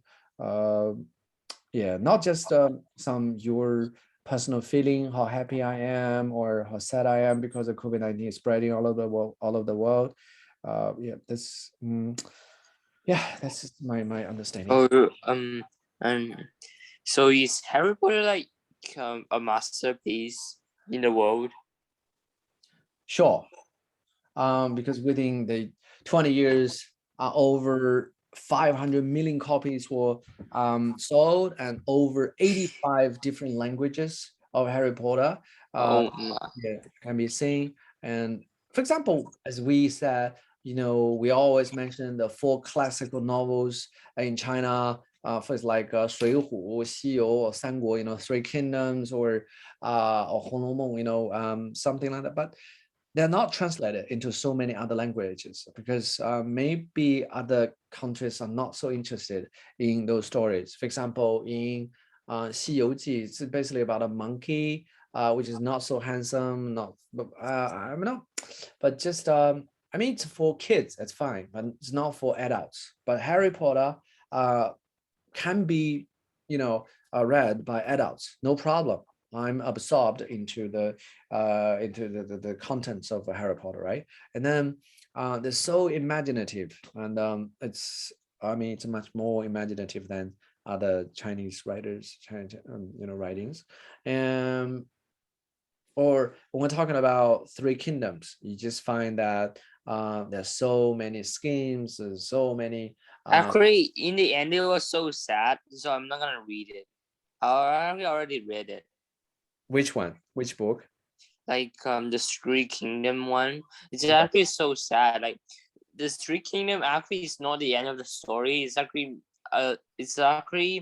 kind of a kingdom. Like it's not in the Street Kingdom ruled. Yeah.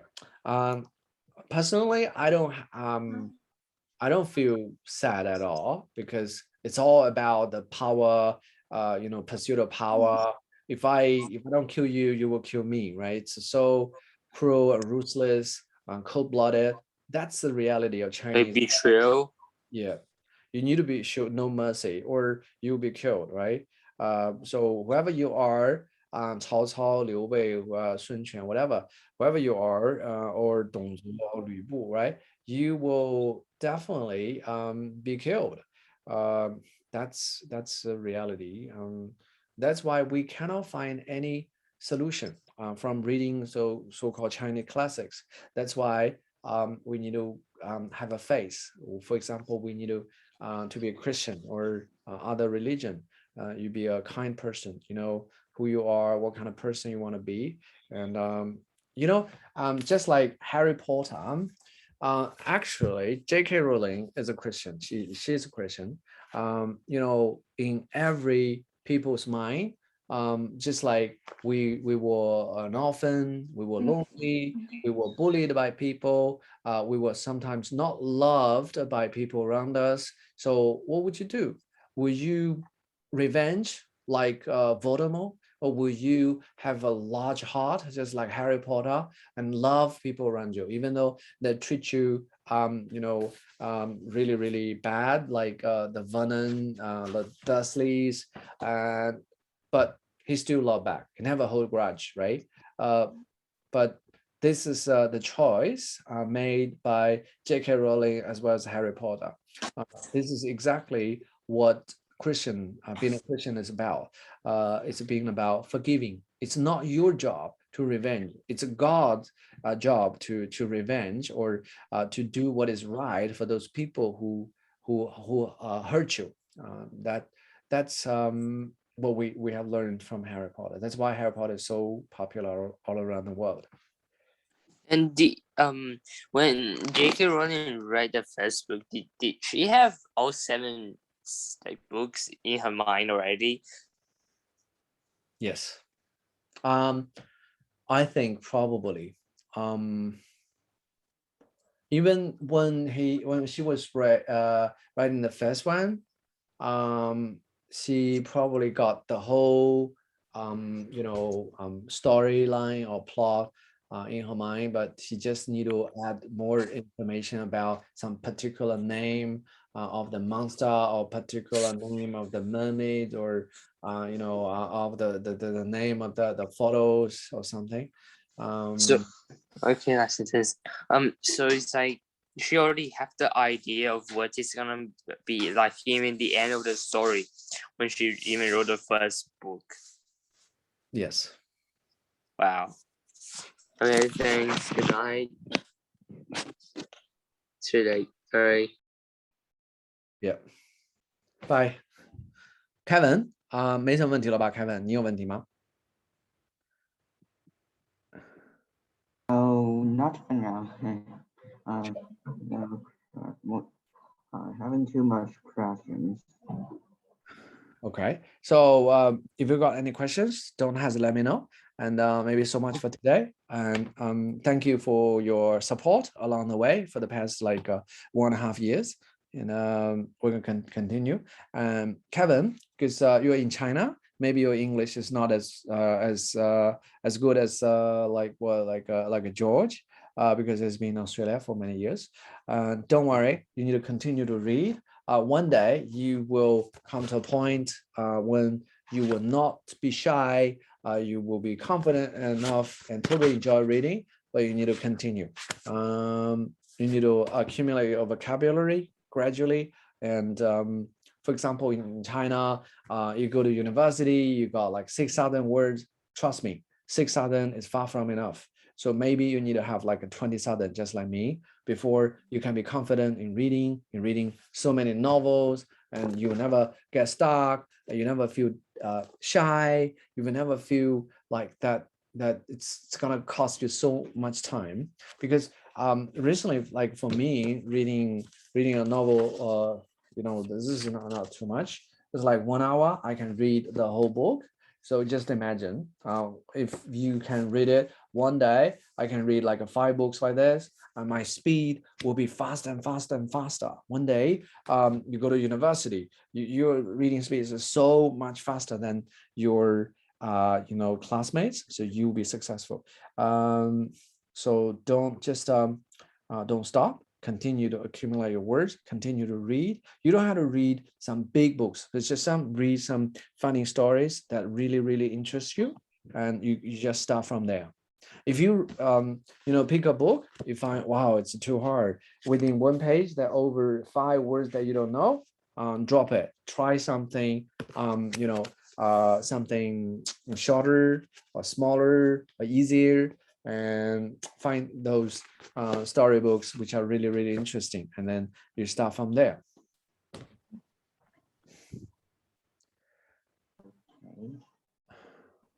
好了，那Kevin，我们今天要不就到这里。See you. See you. Bye.